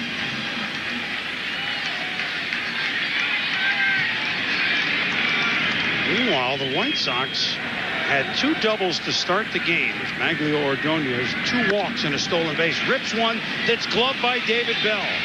And a 1-2-3 inning for Paul Abbott, who survived the first. And you know what? He's given Lou Piniella and the Mariners exactly what they'd hoped for. A 4-2 lead through 5. Top of the 6th, Chris Berman and Rick Sutcliffe with you here at Comiskey Park in Chicago. And the Mariners lead 4-2. And we're going to wait 5-6 innings to just give you this one to chew on. In best of 5 series, the history of Major League Baseball, obviously most of them more recent history, teams that have started out 0-2 at home, 0-2 at home, 0-14 in the series. So those are strong numbers facing the White Sox right now. As John Olerud fouls this one out. 0-2 at home, not 0-2 anywhere. Lose your first 2 home games and you don't come back to win it. That is always the first time. And this game is far from being over, of course, but just chew on that number. John Olerud, will this fall into fair? Yes, it does. Olerud, a little plunker. And he's on base for the 2nd time today. Hit by pitch in a single. Baseball tomorrow, we got the single game, the late game in the afternoon is 4 Eastern, 3 Central, 2 Mountain, 1 on the West Coast. Braves and Cards, pair of 20-game winners, Tommy Glavine, Darryl Kyle. John Miller, Joe Morgan bring you that game from St. Louis. Then Fox tomorrow night at 8 p.m. Al Leiter and the Mets against Sean Estes and the Giants. That's tomorrow baseball. And we should tell you that we will have Game 3 of this series from Safeco Field, the first ever postseason game at New Safeco Field. That'll be at 4 Eastern, 1 Pacific on Friday. Aaron Seeley going for Seattle. Charles Johnson goes to second. And they turn it, improbable double play.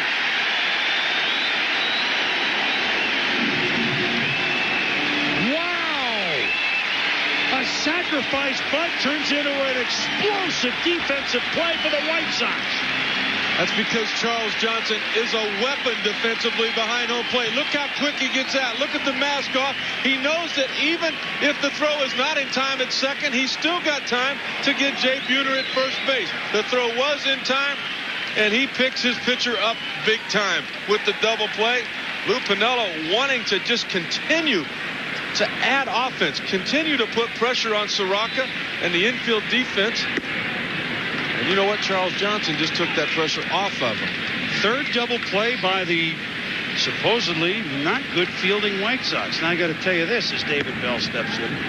How many times in his career has Jay Buhner been asked to bunt? You know what? I saw him on the on-deck circle, though, after Olerud's base hit, look back to Lou Piniella as if to say, hey, I'll bunt if you want. It doesn't matter. He did what he was supposed to do. He deadened the ball. He got it down, but he just didn't get it far enough away from Charles Johnson. That was just a gimme putt. He needed to lag it a little more. So David Bell is up. Buhner thinks about it. The count is 2-1.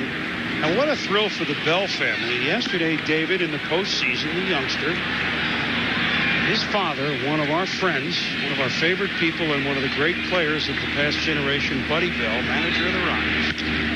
Ripped by David to left field, and that's a sharp base hit. He's been hitting very well. His second hit of the day. 2 sharp singles. But just to finish the Bell story, as Charles Johnson, now how big is that play that he made as he goes out to the mound, and we have a pitching change. Buddy Bell in 18 years never played a postseason game. What a thrill it was to watch his son play. I'm sure yesterday they had a nice talk afterwards. Grandpa Gus Bell played in the 61 series. And that is it for Mike Sirotka. He'll leave here in the 6th with his club trailing 4-2. Pitching change for the White Sox. They trail the Mariners 4-2 here in the 6th, despite the brilliance of Charles Johnson on Jay Buhner. It was just too short a bunt. And look at Johnson, Valentine, and the double play, the third of the day. We asked how many times Jay Buhner been asked to bunt. Rick, he had 1 this year.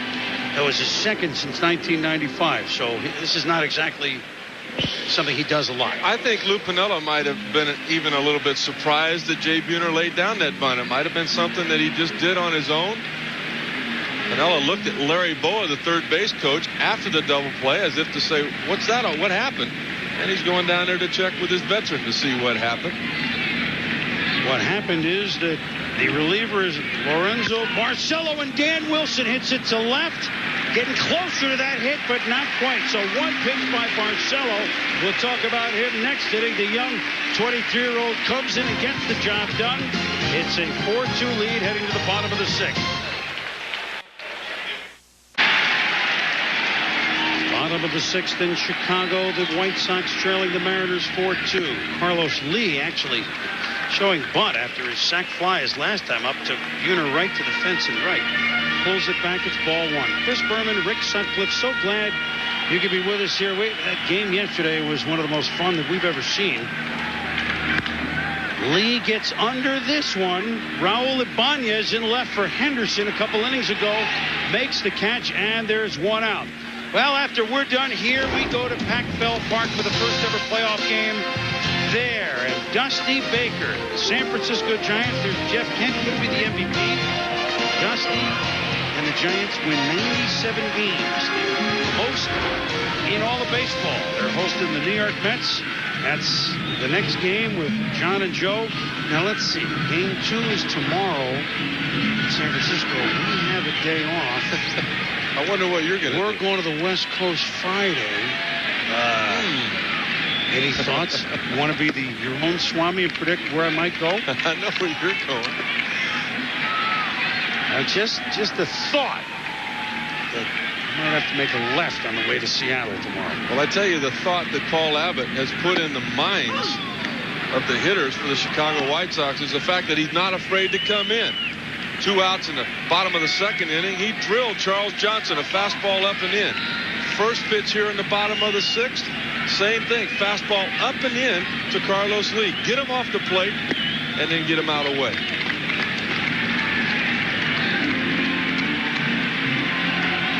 Arthur Thunder Rose, one of the relievers yesterday that was just spotless in 6 2/3. The lefty with lots of pop, which you can hear right there. Listen. Up. Listen when he comes in the game, if he does. Paul Konerko up. And he skies it. Boy, Paul Abbott is just getting better and better. A-Rod makes the play, and there's 2 outs, and that's 6 straight retired by Abbott. As we have 2 outs in the 6th, and we don't just send guys up there. It's the Budweiser blimp. Bud 1 airship flying overhead today to bring you these beautiful live shots. We thank everybody up there. The best seat in the house. Budweiser, the official beer of Major League Baseball.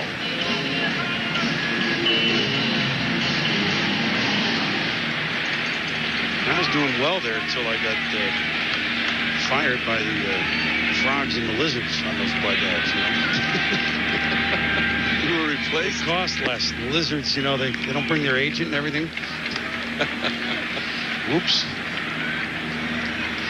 Herbert Perry, 1 for 2. He's hit the ball well. Played very well considering his hammy. Has a hit in each of the games. about Lou Piniella coming into this series and starting 2 9-game winners on the road, possibly coming away with 2 wins. It's all about knowing your personnel. I can see starting Freddie Garcia yesterday. He won 17 games last year. Had he been healthy, he would have had a lot more wins this year. But Paul Abbott tells you right there, Lou Piniella knows his personnel. Perry swings to it. Count is 1-2. We mentioned that, had 5 years between major league appearances between 93 and 98 for Paul Abbott. Now at the age of 33, pitching in the biggest game of his life, and he has delivered. Mariners are the only pitching staff coming into the season that had 3 guys with Cy Young Award of votes last year. Aaron Seeley with Texas, Moyer, Garcia picking up votes. Paul Abbott didn't get any, but he's pitching well today. See, that's that command on that outside corner. Had he been able to throw that pitch in the zone, he knew he had to strike out. But it was set up by all of the things he's done on the inner half. Abbott pitched in his previous life, if you will. He was a member of the 91 Minnesota Twins. Didn't play in the postseason, but played on the World Championship team there with Puck and Herbeck. And that's a fair ball by Herbert. Perry's going to try and get it to second, and he should get there no problem, as Ibanez has to dodge a balloon and then come up with the baseball. He said he'd been ripping it up. And people wonder, well, why would you keep him on the roster? He can't even move. He hadn't hurt them at all. Not the way he's swinging the bat. His 3rd hit. What do you do now if you're Jerry Manuel, though? He's probably not going to be able to score on a base hit. With 2 outs, you need that run. You need to get closer. Do you pinch run for him? We'll see what Jerry Manuel does. We know what Lou Piniella is going to do now. Lou Piniella is going to go to Arthur Rhodes to pitch to Chris Singleton. And a job well done for Paul Abbott. Pitching in the biggest game of his life, he has the lead. Paul Abbott can win it. He cannot lose it. And he's given the Mariners a great chance as he has pitched 5 2/3 of 2-run baseball. Only 1 of them earned. The runner at second base is his. And now Paul Abbott has Perry there has turned it over to Arthur Rhodes. Arthur Thunder Rhodes, a little early for him to come in here, but with Singleton, of course, due up. The lefty Rhodes comes in. Singleton, the lefty, will sit. And now it's a situation where it's, hey, Abbott. Paul is out, and Jeff Abbott is the pinch hitter, the righty. You're right, Boomer. It's a little bit early for Arthur Rhodes, but I see Lou Piniella right now wanting to go for the juggler. He said, I got a chance to sweep this series. I'm going to turn things up a little bit. Arthur Rhodes, normally a 7th or 8th inning type guy, get called on to do a little bit more. He was called on yesterday. Came in and was able to get a couple of outs. Only 5 pitches needed from Arthur Rhodes, so certainly going to be at 100% for the ball game this afternoon. 28-year-old Jeff Abbott, role player, played 80 games with the White Sox this season. He's a big role now. As you mentioned, what kind of hit? Admittedly, there are 2 outs. But let's see what Perry can do on the base paths if it is one of those singles. It's a move that Jerry Manuel chose not to make. Figuring Perry's going to have another swing of the bat. He's been swinging it well. Well, if Abbott hits the ball out of the park, it doesn't matter. If he makes an out, it doesn't matter.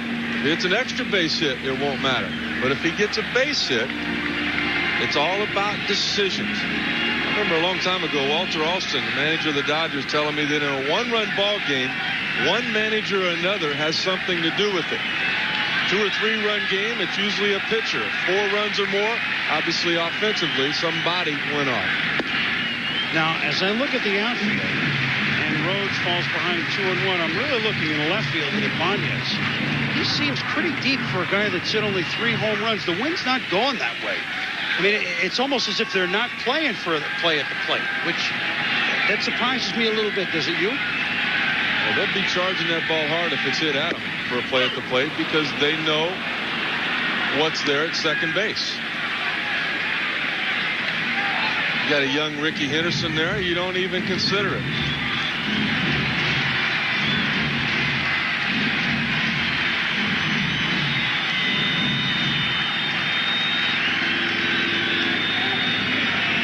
Two and two. Pitch hitter Abbott. To center field in the air. Mike Cameron is there, and the White Sox stymied again. Team that scored more runs than anyone else just has 2 through 6 innings.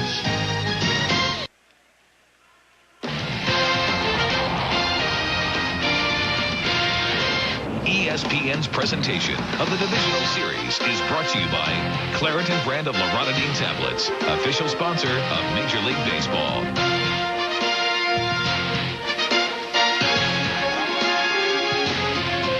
Quiet Comiskey Park as we move to the 7th inning.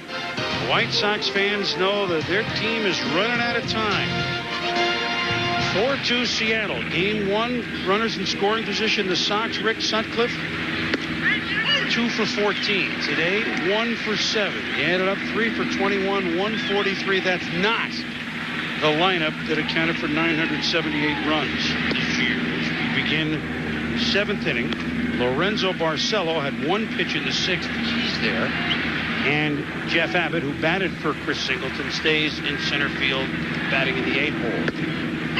Lorenzo Barcelo pitching to Mark McLemore. Barcelo won, along with Falk and Howery, one of the 6 youngsters out of the Giants minor league system that came over in that 97 trade that sent Hernandez and Wilson Alvarez, Danny Darwin over to San Francisco, helped them win a pennant. Now 3 relievers are here to help the White Sox win a pennant and hopefully advance, as the count is 2-2. And he's a pretty big guy from San Pedro de Macorís, the home of shortstops, 6'4", 220.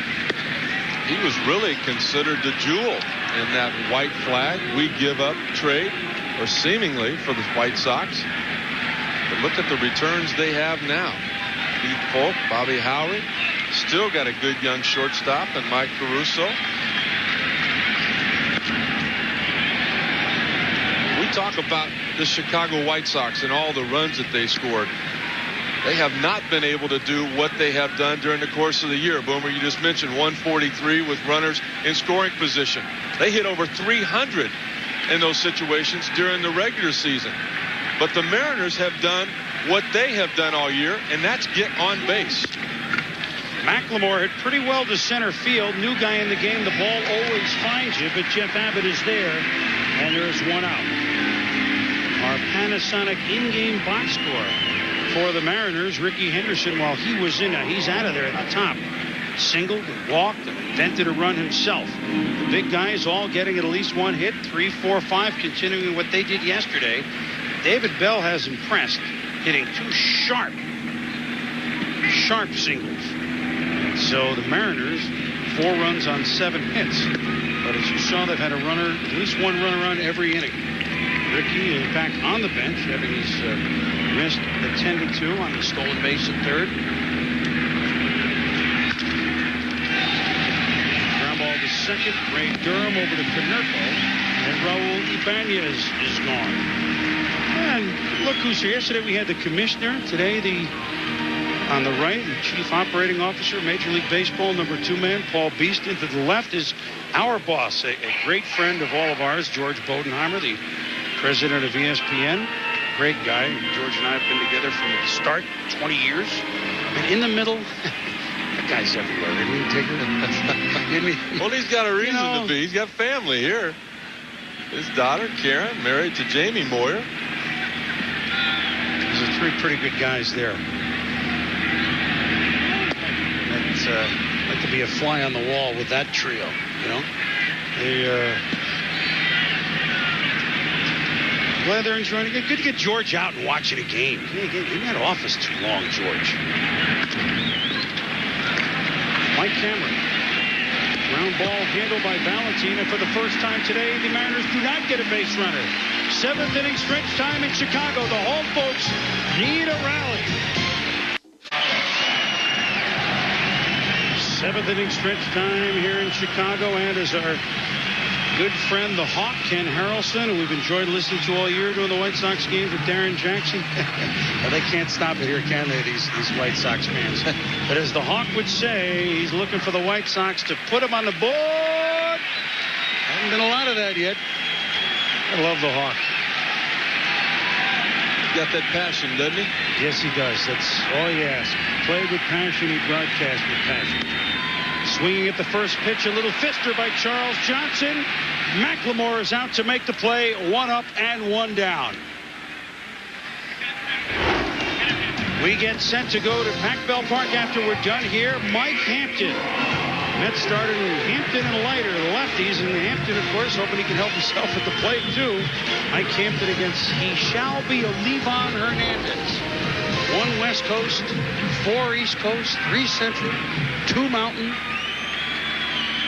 And, of course, that's 10 a.m. Hawaiian. I think that's going to be a great series. Tremendous. This could be a great series if the White Sox could get their heart of the lineup going.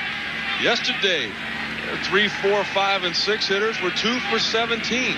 This afternoon, same story, 0 for 9.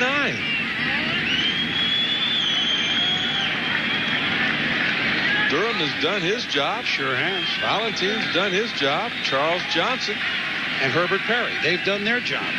That's not the heart of the lineup, as you point out. Durham is 1 for 3, doubled to lead off the first, but scored when Valentin doubled.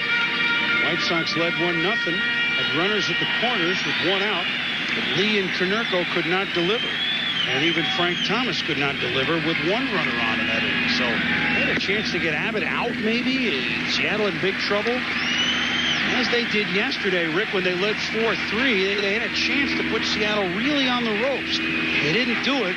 Mariners hung around, won the game in the 10th.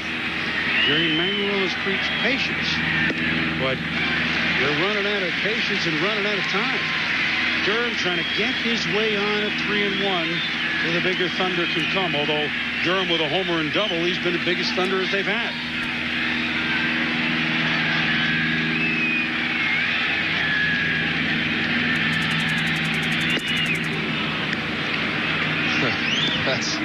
That's some big league heat right there. Well, Arthur can do that. He throws in the upper 90s. His velocity has gotten better since he became a reliever.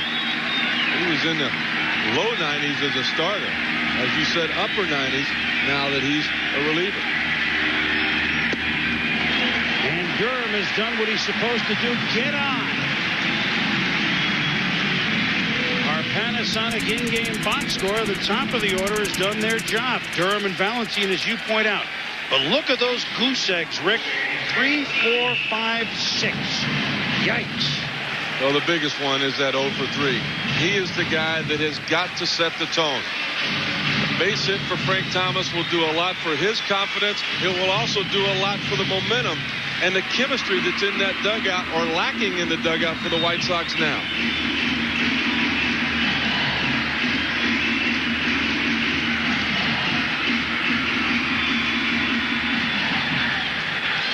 Jose Valentin. You know, Lou said in the paper this morning that they have a certain way they want to pitch to Frank Thomas. But it's more about Frank Thomas than it is the way they're pitching it. He's getting pitches to hit. He's just missing them right now. Valentin 2 for 3, a run scored, an RBI, 3 hits in the series, strike 1 from Arthur Rhodes. The big hurt in the on-deck circle, and that, that thing that he has in his hands is piece of steel from the old Comiskey Park, which is right across the street from here. He was here when the last gasp of that old yard. And he wanted to make sure that he brought part of it across the street with him. That's his on-deck weapon. There's some heat there. Look at that thing. That held the whole park together. You know that, Rick? That one piece of steel held all of Comiskey together for almost 100 years. Believe that? I have some land in the Everglades for you.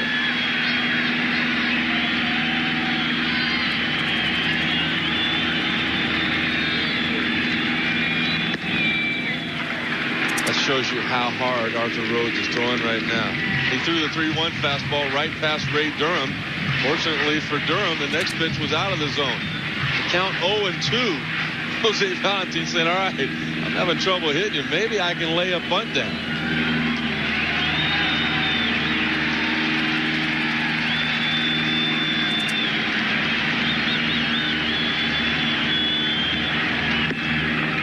Top 2-2.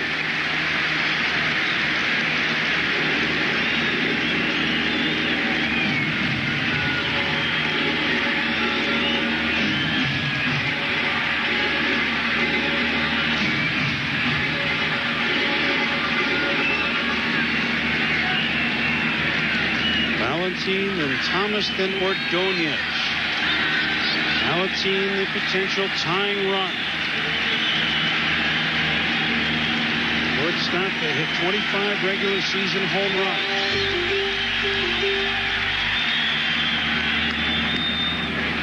Count remains at 2-2.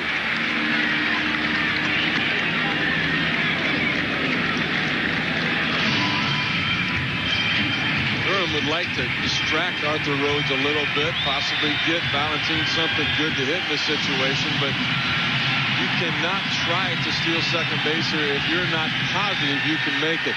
You got to try to get Frank Thomas to home plate here in the bottom of the 7th and see if he can't get something going.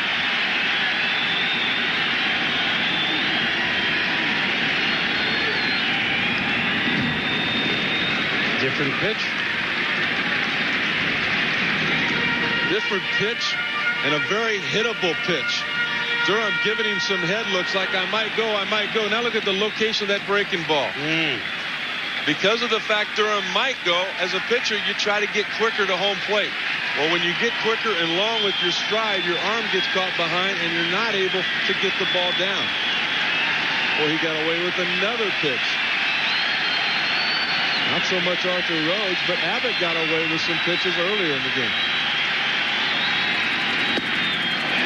Just missed, and now the count is full.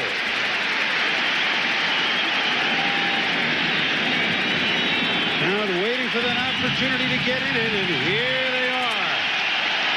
45,383. The 4th largest in the history of this new Comiskey.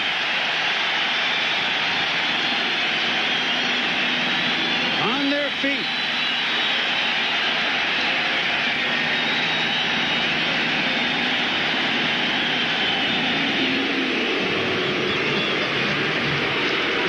Nothing like a courtesy toss to make 45,000 people boo.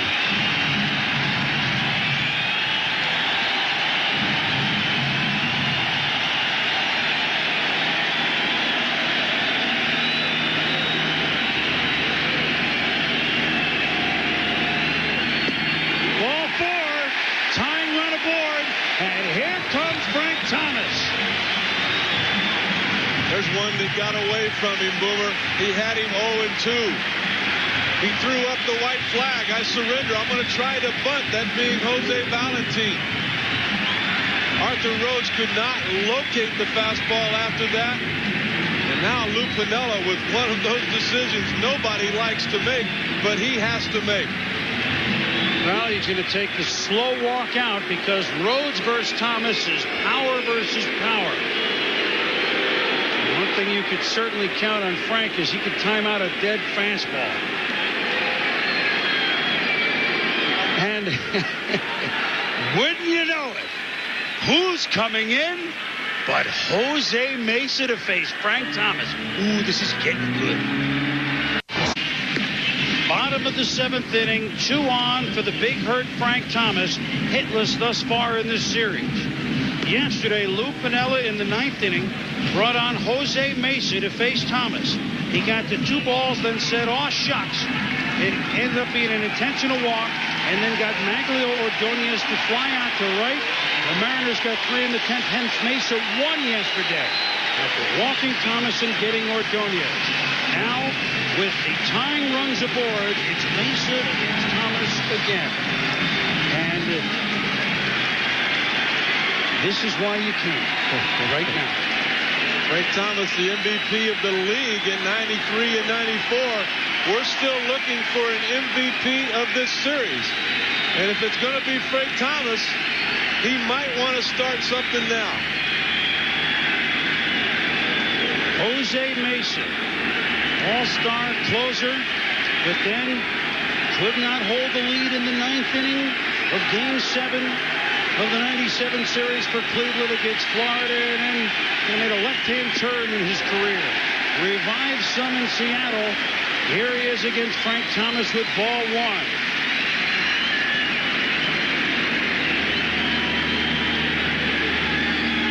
Big fella against big fella.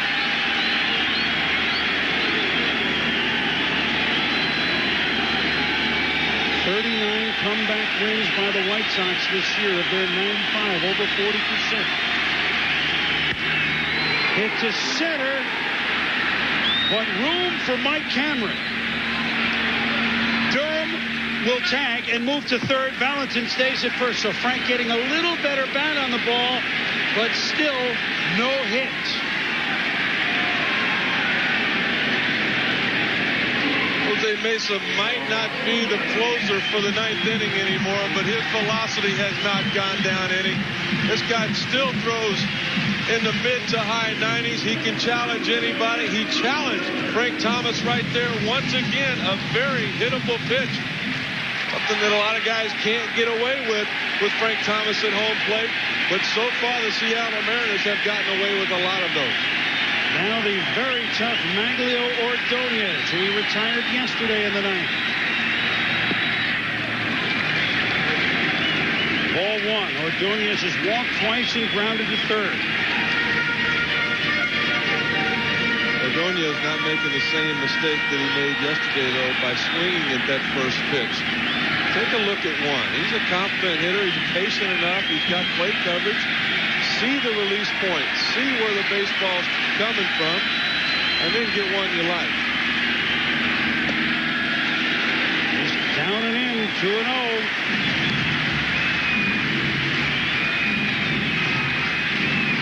The speed of Jose Valentin has Mesa's attention divided right now.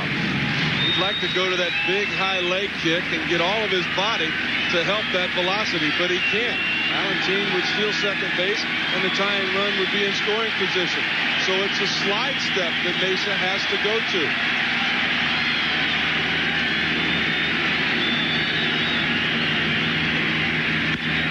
Up the middle off the glove of Mesa. Oh, McLemore! What a play by McLemore! Mesa deflects it just enough. McLemore to Rodriguez, and the Mariners snuff it out. A bang-bang play at second base, retiring Jose Valentin on a ball deflected by Jose Mesa, and a circus play by Mark McLemore, and this was close. They catch a big break right here, that being the Seattle Mariners. If Mesa doesn't get a piece of it, it's into center field. But now look what happened right here. There's the throw. The call by second base umpire Mike Winters says that he's out. But Mike was really blocked with the toss right here. He did not see when the ball. Watch this right here. Look where Mike Winters is right there. There he is over here in the corner. He can't see when A-Rod got that ball. A-Rod caught the ball behind him, and actually Jose Valentin's foot got to the bag before the ball got to the glove of A-Rod. Nevertheless, an unbelievable play by McLemore on a ball deflected. I mean, that's unbelievable reflexes. And how about A-Rod taking that first pitch right there? He says, well, this is too soon for an at-bat. I got to catch my breath. Right. Chopper. Perry plays it smartly on the shortstop over to Konerko. And A-Rod is 1 for 4 today. How about the pitching and defense? Now, this is what the Mariners have talked about reincarnating themselves. We haven't seen overall brilliant defense by them in the 2 games, but that was an unbelievable play. The bullpen continues. Rhodes and Mesa to put goose eggs up there. The solo home runs, you know, by Buhner, the little Ricky run, National League type. It's a different Mariner team, but it's a winning Mariner team. Everybody talks about batting averages, home runs.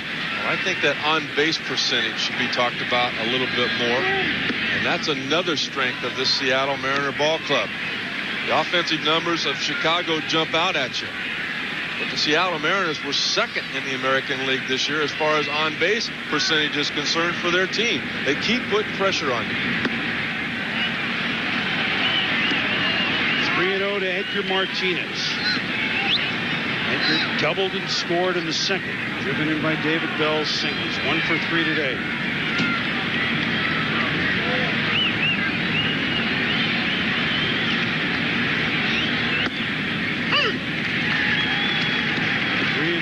To the hitting machine. 3 hits. 3 for 8 in the series. Marcelo will walk Edgar Martinez. And the Mets and Giants coming up from San Francisco. Barry U.S. Bonds passing Lou Gehrig on the home run charts. He's just shy of 500 for his career. Can he have a postseason, which you want to remember? Unlike his others in Pittsburgh, that game will be seen on ESPN2 to start, and then move over to ESPN after this one is done. Marcelo was done. Kelly Wunsch coming in. 4-2 Seattle. Top 8 in Chicago. 4-2 Mariners.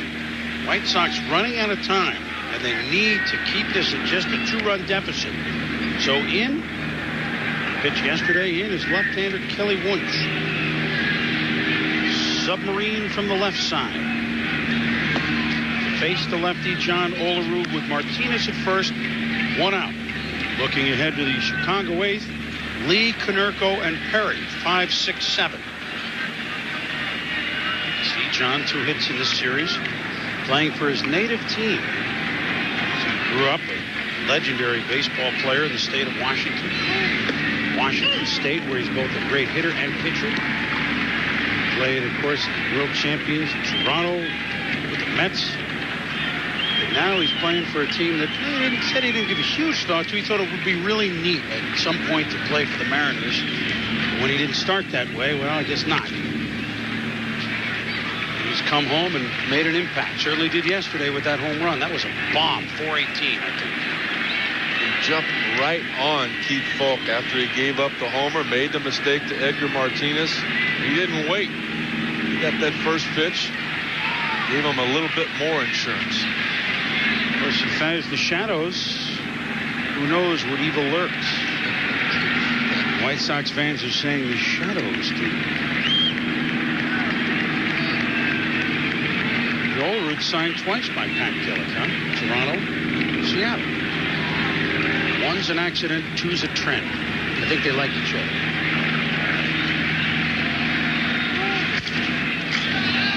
Broken bat. Valentine to Durham. Can they turn this? Not quite. Now, it's funny. Yesterday, a double play ball that Olerud just beat out resulted in a run early in the game. We'll see if this is the same sort of thing. That's a tough one to turn, Rick. Well, what a great effort by Valentine and Durham here. They turned 190 double plays during the regular season. That was most in the American League. And that's as quick as you can get the ball down there to first base. You know the runner's going to be right on top of you. But Olerud got his foot on top of the base before the ball got to the glove. So the path continues for Jerry Manuel. Wunsch comes in to get the lefty Olerud. The wheels continue to spin here at Comiskey, with Jay Buhner coming up to face Seamus. 4-2 Mariners. Jay Buhner, whose home run in the 4th inning gave the Seattle Mariners a 3-2 lead. They now extended to 4-2 on the ground out by Rodriguez in the 5th. The White Sox cannot afford to give up any more, as good a hitting club as they are. And Seamus came in yesterday to pitch a 1/3 of an inning, 6 pitches, so he too is in. And very quickly, all those pitches used yesterday by Jerry Manuel. 5 guys out of the pen. Now he's used 3. Not only has Jay Buhner been important to the Seattle Mariners today, but he has been during the course of the season. was on the disabled list. He missed 12 games. During those 12 games, the Mariners were 4-8 this year. I had to laugh a little bit, though. I mean, look at JB. Big, strong, tough guy. The injury was a sprained right wrist and pinky. His pinky was sore. Come on. It's there. Gets under this one. Valentin drifting out. Carlos Lee coming in, and Valentin calls for it. Makes the play. Well, the White Sox bullpen does its job. Lee, Konerko, and Perry to try and do something about this deficit. Some changes for Lou Pinella's Seattle Mariners, leading 4-2 in the bottom of the 8th. Stan Javier in the game in left field will bat in the 8 hole. That's the catcher spot. Raul Ibanez, who's been in, goes from left to right, and Joe Oliver comes in the game, replacing Dan Wilson, but he hits in Buhner's spot, the 6th spot. As Jose Mesa now begins against 301 hitting Carlos Lee. 8 innings of scoreless 3-hit relief by the Mariners in the 2 games thus far.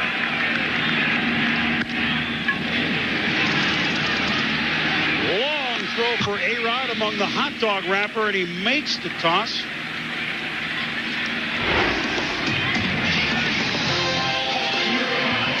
He's gone. Mike Piazza. And the Mets take on the Giants in Game 1 of that National Division Series. That should be a great one. That will begin on ESPN2 in about 5 or 6 minutes. And then when we're done here, that game will shift back over to ESPN. So you won't miss a pitch. And hopefully you have the PIP picture-in-picture. You can watch both games at the same time. I'm still learning how to work that stuff, you know. Paul Konerko, 0 for 3. In there for a strike. Jose Mesa was a guy you wondered if Lou Piniella was even going to use during the postseason with the trouble he's had in the past. Well, not only has he used him, he's used him in crucial situations, and Mesa has performed. Well, to reiterate something we said at the beginning of the game, everyone rolled their eyes when he brought Mesa in to pitch in the 9th against Frank Thomas and Ordonez. Now that Lou Piniella came, he knew he would be vilified if it didn't work. He says, I now have another guy in the pen. He had Arthur Rhodes. Arthur Rhodes had only thrown 5 pitches, had gotten the first 2 guys out, but he made the move anyway. You talk about knowing your personnel. Now, Lou Piniella certainly does it much like Dusty Baker at the San Francisco Giants. And closer extraordinaire, Kazu Sasaki, Japan, 32 years of age, came in to nail it down yesterday. Will we see him in the 9th? We certainly would guess so, and maybe in the 8th if Mesa gets in trouble.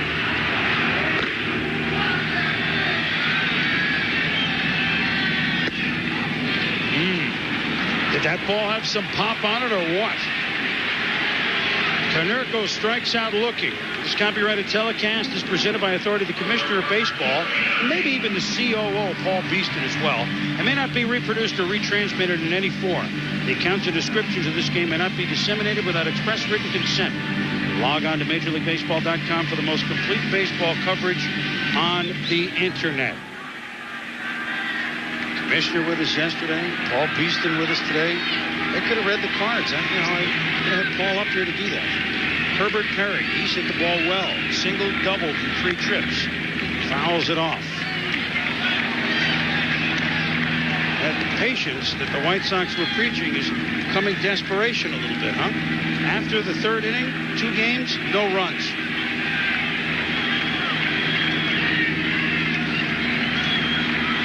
We knew they were banged up as far as their starting rotation was concerned coming into this series, but the rotation has been fine. Sirotka was okay. When you think about the offense normally provided by the White Sox, Parquet settled down yesterday and pitched well enough to win. Well, if you average 6 runs a game, you give up 4 through 9 innings in Game 1, 4 through 8 innings in Game 2, you're going to like your chances. So far, no good for the White Sox, who are looking for their first series win in postseason since 1917. Well, it's pretty simple. The bullpen of the Seattle Mariners has just been better. They had the lead yesterday in the 7th, but the Mariners came back and got a run off Bobby Howard. And then they got the lead and the win off Keith Polk. Jose Mesa looking like we haven't seen him since he was an Indian a few years ago. The White Sox are down to 1 at bat, trailing 4-2. Jeff Kent of the Giants hosting the New York Mets. That game getting underway as we speak. John Miller, Joe Morgan. You can catch the beginning of that on ESPN2 right now. We stay here on ESPN for the 9th inning. The Mariners and the White Sox. Eerie silence over 45,000 plus at Comiskey, as they know their White Sox, who scored so much, more than any other team in baseball this year, has been stymied by a pair of, not so much a pair of 9-game winners, although Paul Abbott was tremendous and would win this, but the Mariners bullpen, Jose Mesa and company, just befuddling the White Sox hitters. David Bell, Stan Javier hitting in the 8th spot, and Mark McLemore against Bill Seamus. Looking to the White Sox 9th, 8-9-1. Abbott, Johnson, Durham. They'll be facing Kazuhiro Sasaki. We anticipate he'll be walking right in. I don't think there's any question. I don't care if they score 5 runs here. I think Piniella would still go with Sasaki. You got the off day tomorrow. Who cares if you get a save as far as the numbers are concerned? It's still a victory. And it was exactly what Seattle would like to have today. Boy, what a job Lou Piniella has done with his personnel. Walking out to talk to the first base runner yesterday. That was great. I don't think I've ever seen that. Pulls him aside. He said, I want you to go. He said he's done it one other time that he can remember. They asked him if Billy Martin ever did. He said he thought so once. He wasn't sure. Bell is gone. 1 out here in the 9th. Again, our thanks to Bud One Airship. Aerial coverage from high above, courtesy of our friends there. Delivered fresh daily from a brewery near you. Budweiser, the official beer of Major League Baseball. We repeat these numbers of teams in best-of-5 series that have lost their first 2 home games. 0-14 in the series. That's what's staring the White Sox if they don't rally here in the 9th. Who's to say that they won't? Well, they're also looking at having lost their last 9 straight postseason games at home, that being the White Sox. Back in '93, they lost games 1, 2, and 6 to Toronto.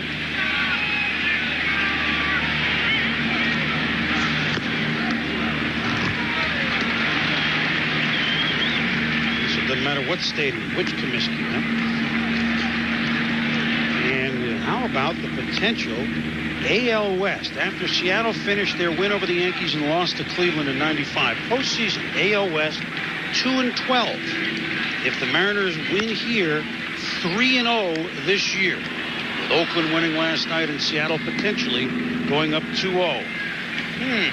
Balance, power, axis shift from one coast to another.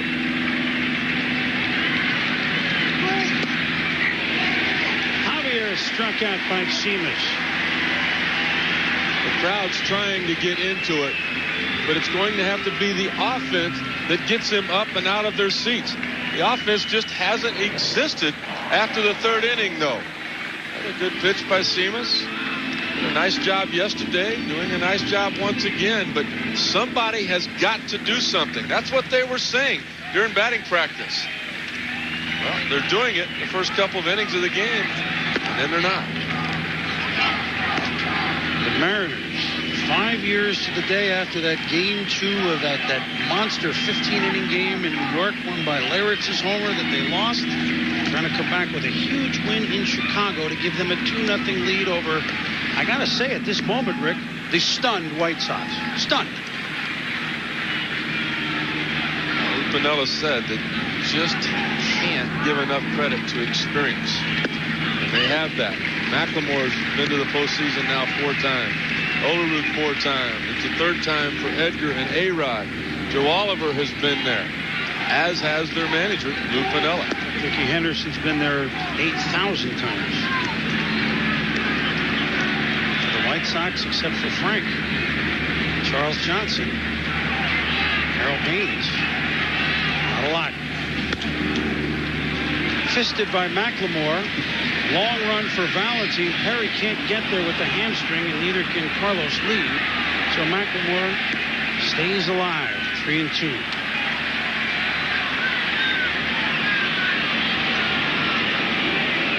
I know we've talked about the other games coming up, but I got a feeling you don't want to go anywhere. This thing might not be over. I know Sasaki's tough. These White Sox have just been too good all year not to give their fans something to remember this season by if this series is not going to come back for Game 5. It's hard to believe. You're right. It's hard to believe they would go this quietly. McLemore works his way on, and that'll bring up Raul Ibanez. That is one of the intangibles of Mark McLemore. A guy that has always played the game with the name on the front of the jersey, not the back. Right when the crowd wants to get into it. You know, here's Sema strikes out a couple of guys. They're ready to go. Get that third out. Let's go to work. McLemore works, get the base on balls. Now the manager has to come out and make a move.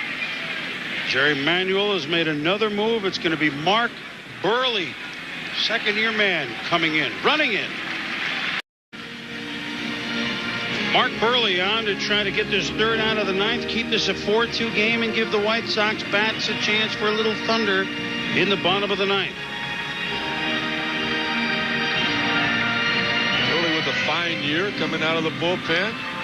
28 appearances, very few walks. Hits and innings pitched right about the same. Let him get that first taste of playoff experience out of the way.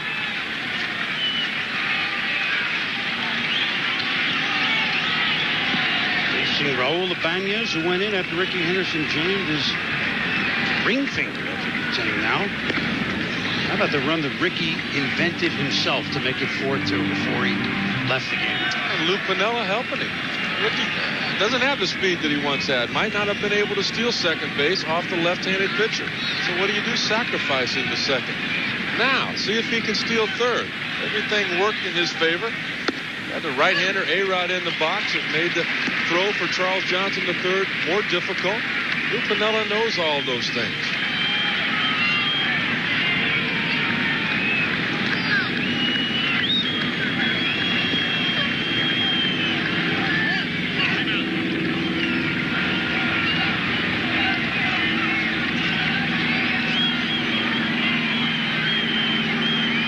Had a hit yesterday after coming to the game late, so he's 0 for 1 today, 1 for 3 in this series. Swings with that off-speed offering by Mark Burley.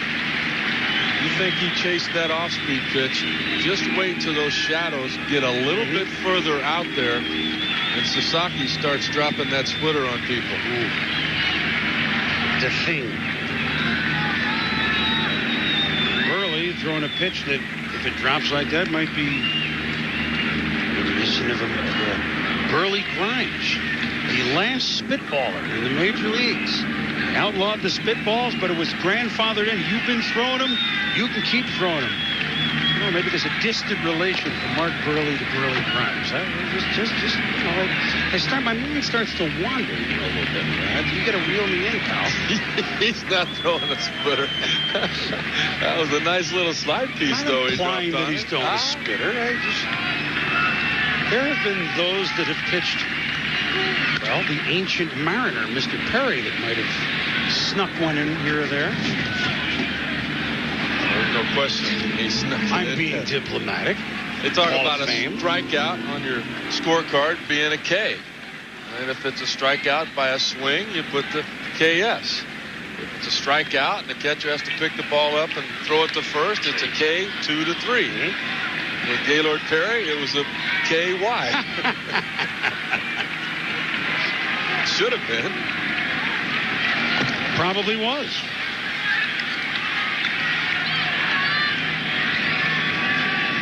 It's a good set. Lou, now Lou has that 1-2-day-old gray beard look. He concerned me yesterday. He was too clean shaven. That was the Lou that that we really love.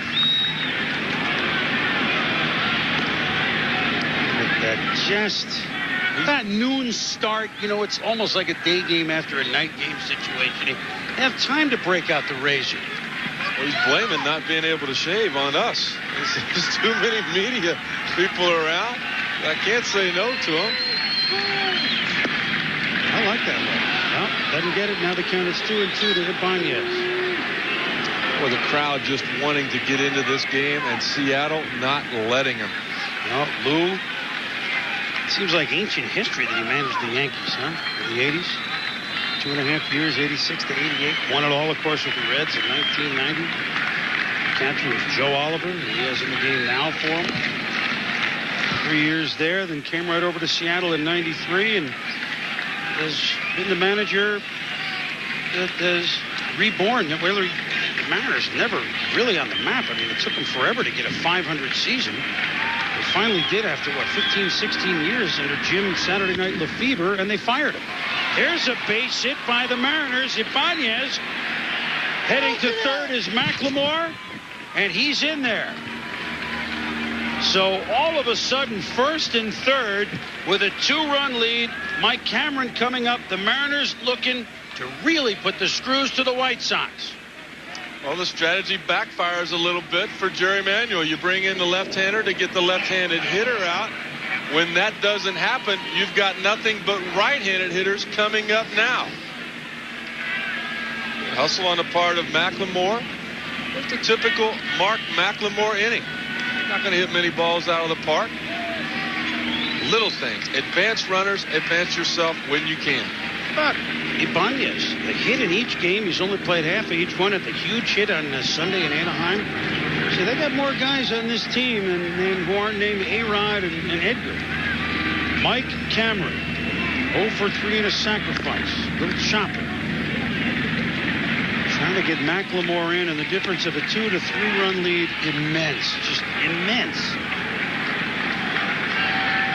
The crowd continues to be stunned. Oh, they'll pick it up here in the 9th inning, but bottom of the 9th. But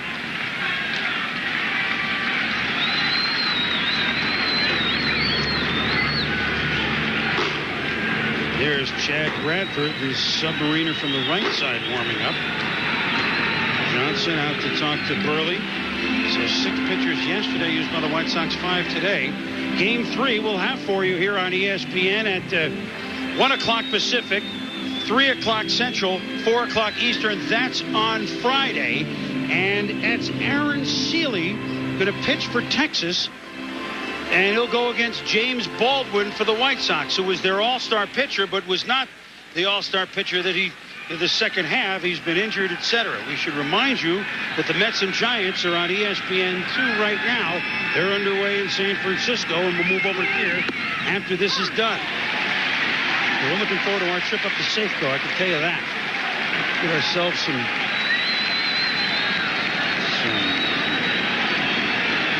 Dungeness crab, trout. Well, what the Seattle Mariners want right now is one more run. Yes, they count 0-2. Piniella might try to steal it. Send the runner at first, and as he goes on first move from the pitcher, send the runner from third. A little fister! Insurance time for the Mariners. Cameron delivers against his ex-squad, the White Sox. McLemore scores 5-2 Seattle. I'm sure Bradford will be brought into the ball game now, but he was not up and throwing in time to come in and face Mike Cameron. He got Cameron down in the count yesterday, 1-2, and Cameron battled back and got a base hit to tie the game. And look at this. That run scores, and we'll see it from half the crowd. Come on. You average 6 runs a game. Where are you going? It's 3:15. Cut it out. Should be ashamed of themselves, frankly. All this with 2 out. Walk, single, and now here's A-Rod. And I can hear the bells dinging on the Puget Sound right now. The horns blasting off the boats.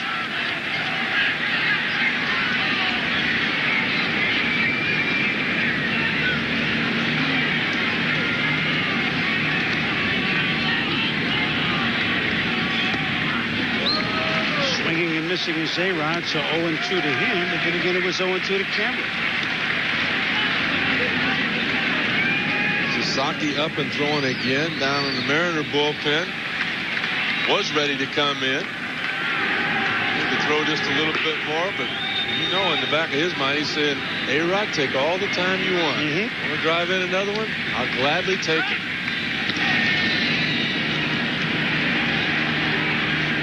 Let's go back to that first inning. It was 1-0, but runners aboard, runners at the corners.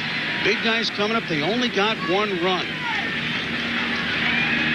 And Paul Abbott settled down. You cannot say enough about the job that he did. The biggest start of his career.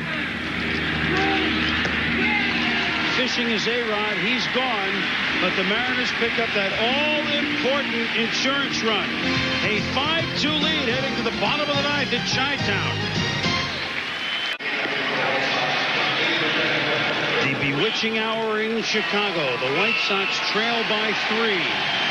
And on to nail it down for Seattle.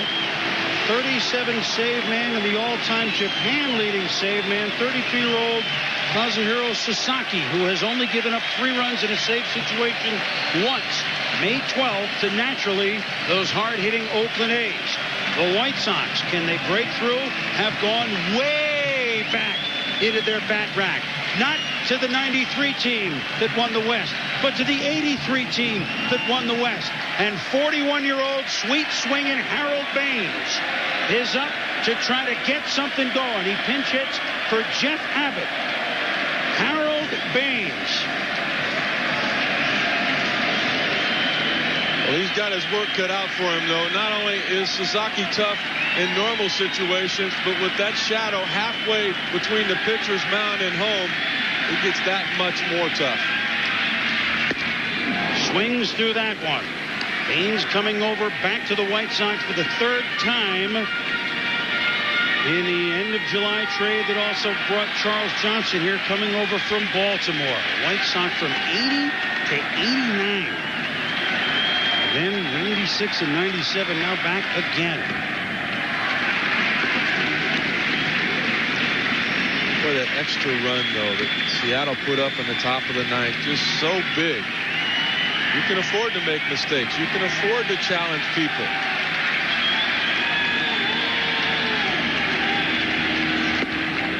There it is. Hit it.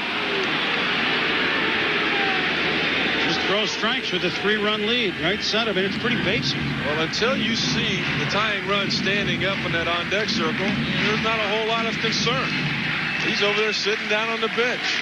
First pitch fastball down the middle. As was the second strike.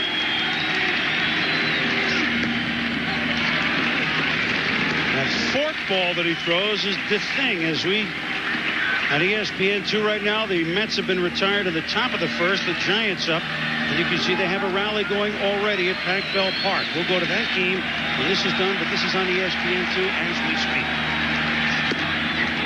Baines is gone. 1 up, 1 down in the ninth. And now Charles Johnson will come up, a man that has been aboard 5 times in 2 games. Well, you can't hit what you can't see. And Harold Baines just simply couldn't see that fastball. He's not going to take that pitch if he picks up the rotation. Split finger in the back of his mind, not wanting to chase that. Well, I'm not really a big guy on numbers, but when you look at this right here with Sasaki all year long, 63 appearances during the regular season, only 5 times did he run the count to 2-0. Now that's getting ahead of people, as he did yesterday, as he's doing again this afternoon. Maybe it was a portent of what was to come. The national anthem was sung today by a group that we haven't heard from in quite a while, the Buckinghams. One of their hits way back when was Kind of a Drag. And it's been kind of a drag for the White Sox thus far. 0-2. Can you talk about the strikes, Rick? Charles Johnson been on twice today with a walk and a hit pitch. Giants have scored. We'll get you details in a moment.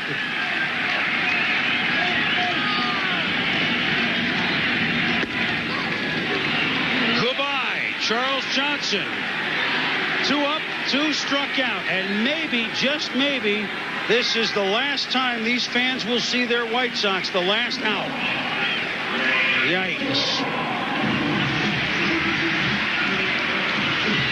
And the person, Ray Durham, trying to start some sort of rally. Game 3 in Seattle on Friday. We'll have it at 1 Pacific, 3 Central, 4 Eastern. Game 4, if necessary, is in Seattle on Saturday. Game 5, if necessary, and they can only hope here, will be back in Chicago on Sunday. They've had a marvelous season with 95 wins to lead the American League. Are these fans seeing the last of their White Sox this season? Of those 95 wins, though, more of them came on the road than they did at home. You know, really the only category that the White Sox have had a losing record in all year long has been in day games.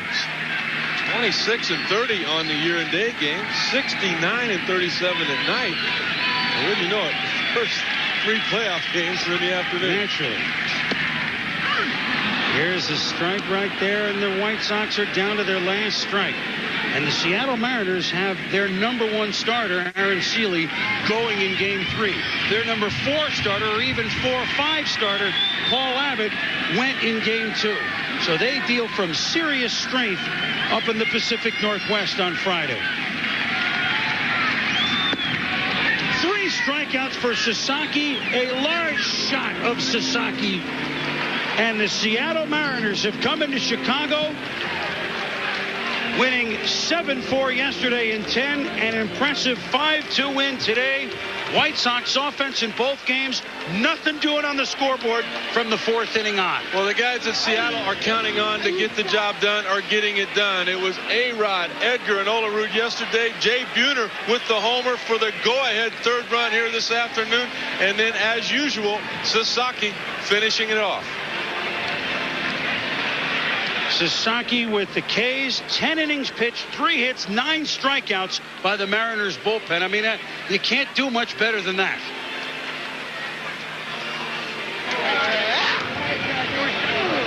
So the veterans hitting the homers, and I think back to that play deflected by Mesa, the backhanded play by McLemore. Coulda, shoulda, woulda. Was he safe around at second? It's academic because the White Sox never got anything going, and a stunned Frank Thomas knows that his team right now is feeling a big hurt. Rick Sutcliffe, I enjoyed it, and my pleasure. We have a date for afternoon in Seattle. I'll be there. Look forward to it. Little seafood, little baseball. For all of us here at Comiskey Park, thanks for watching. I'm Chris Berman saying the final again. Mariners win at 5-2 with a 2-game lead now to John Miller, Joe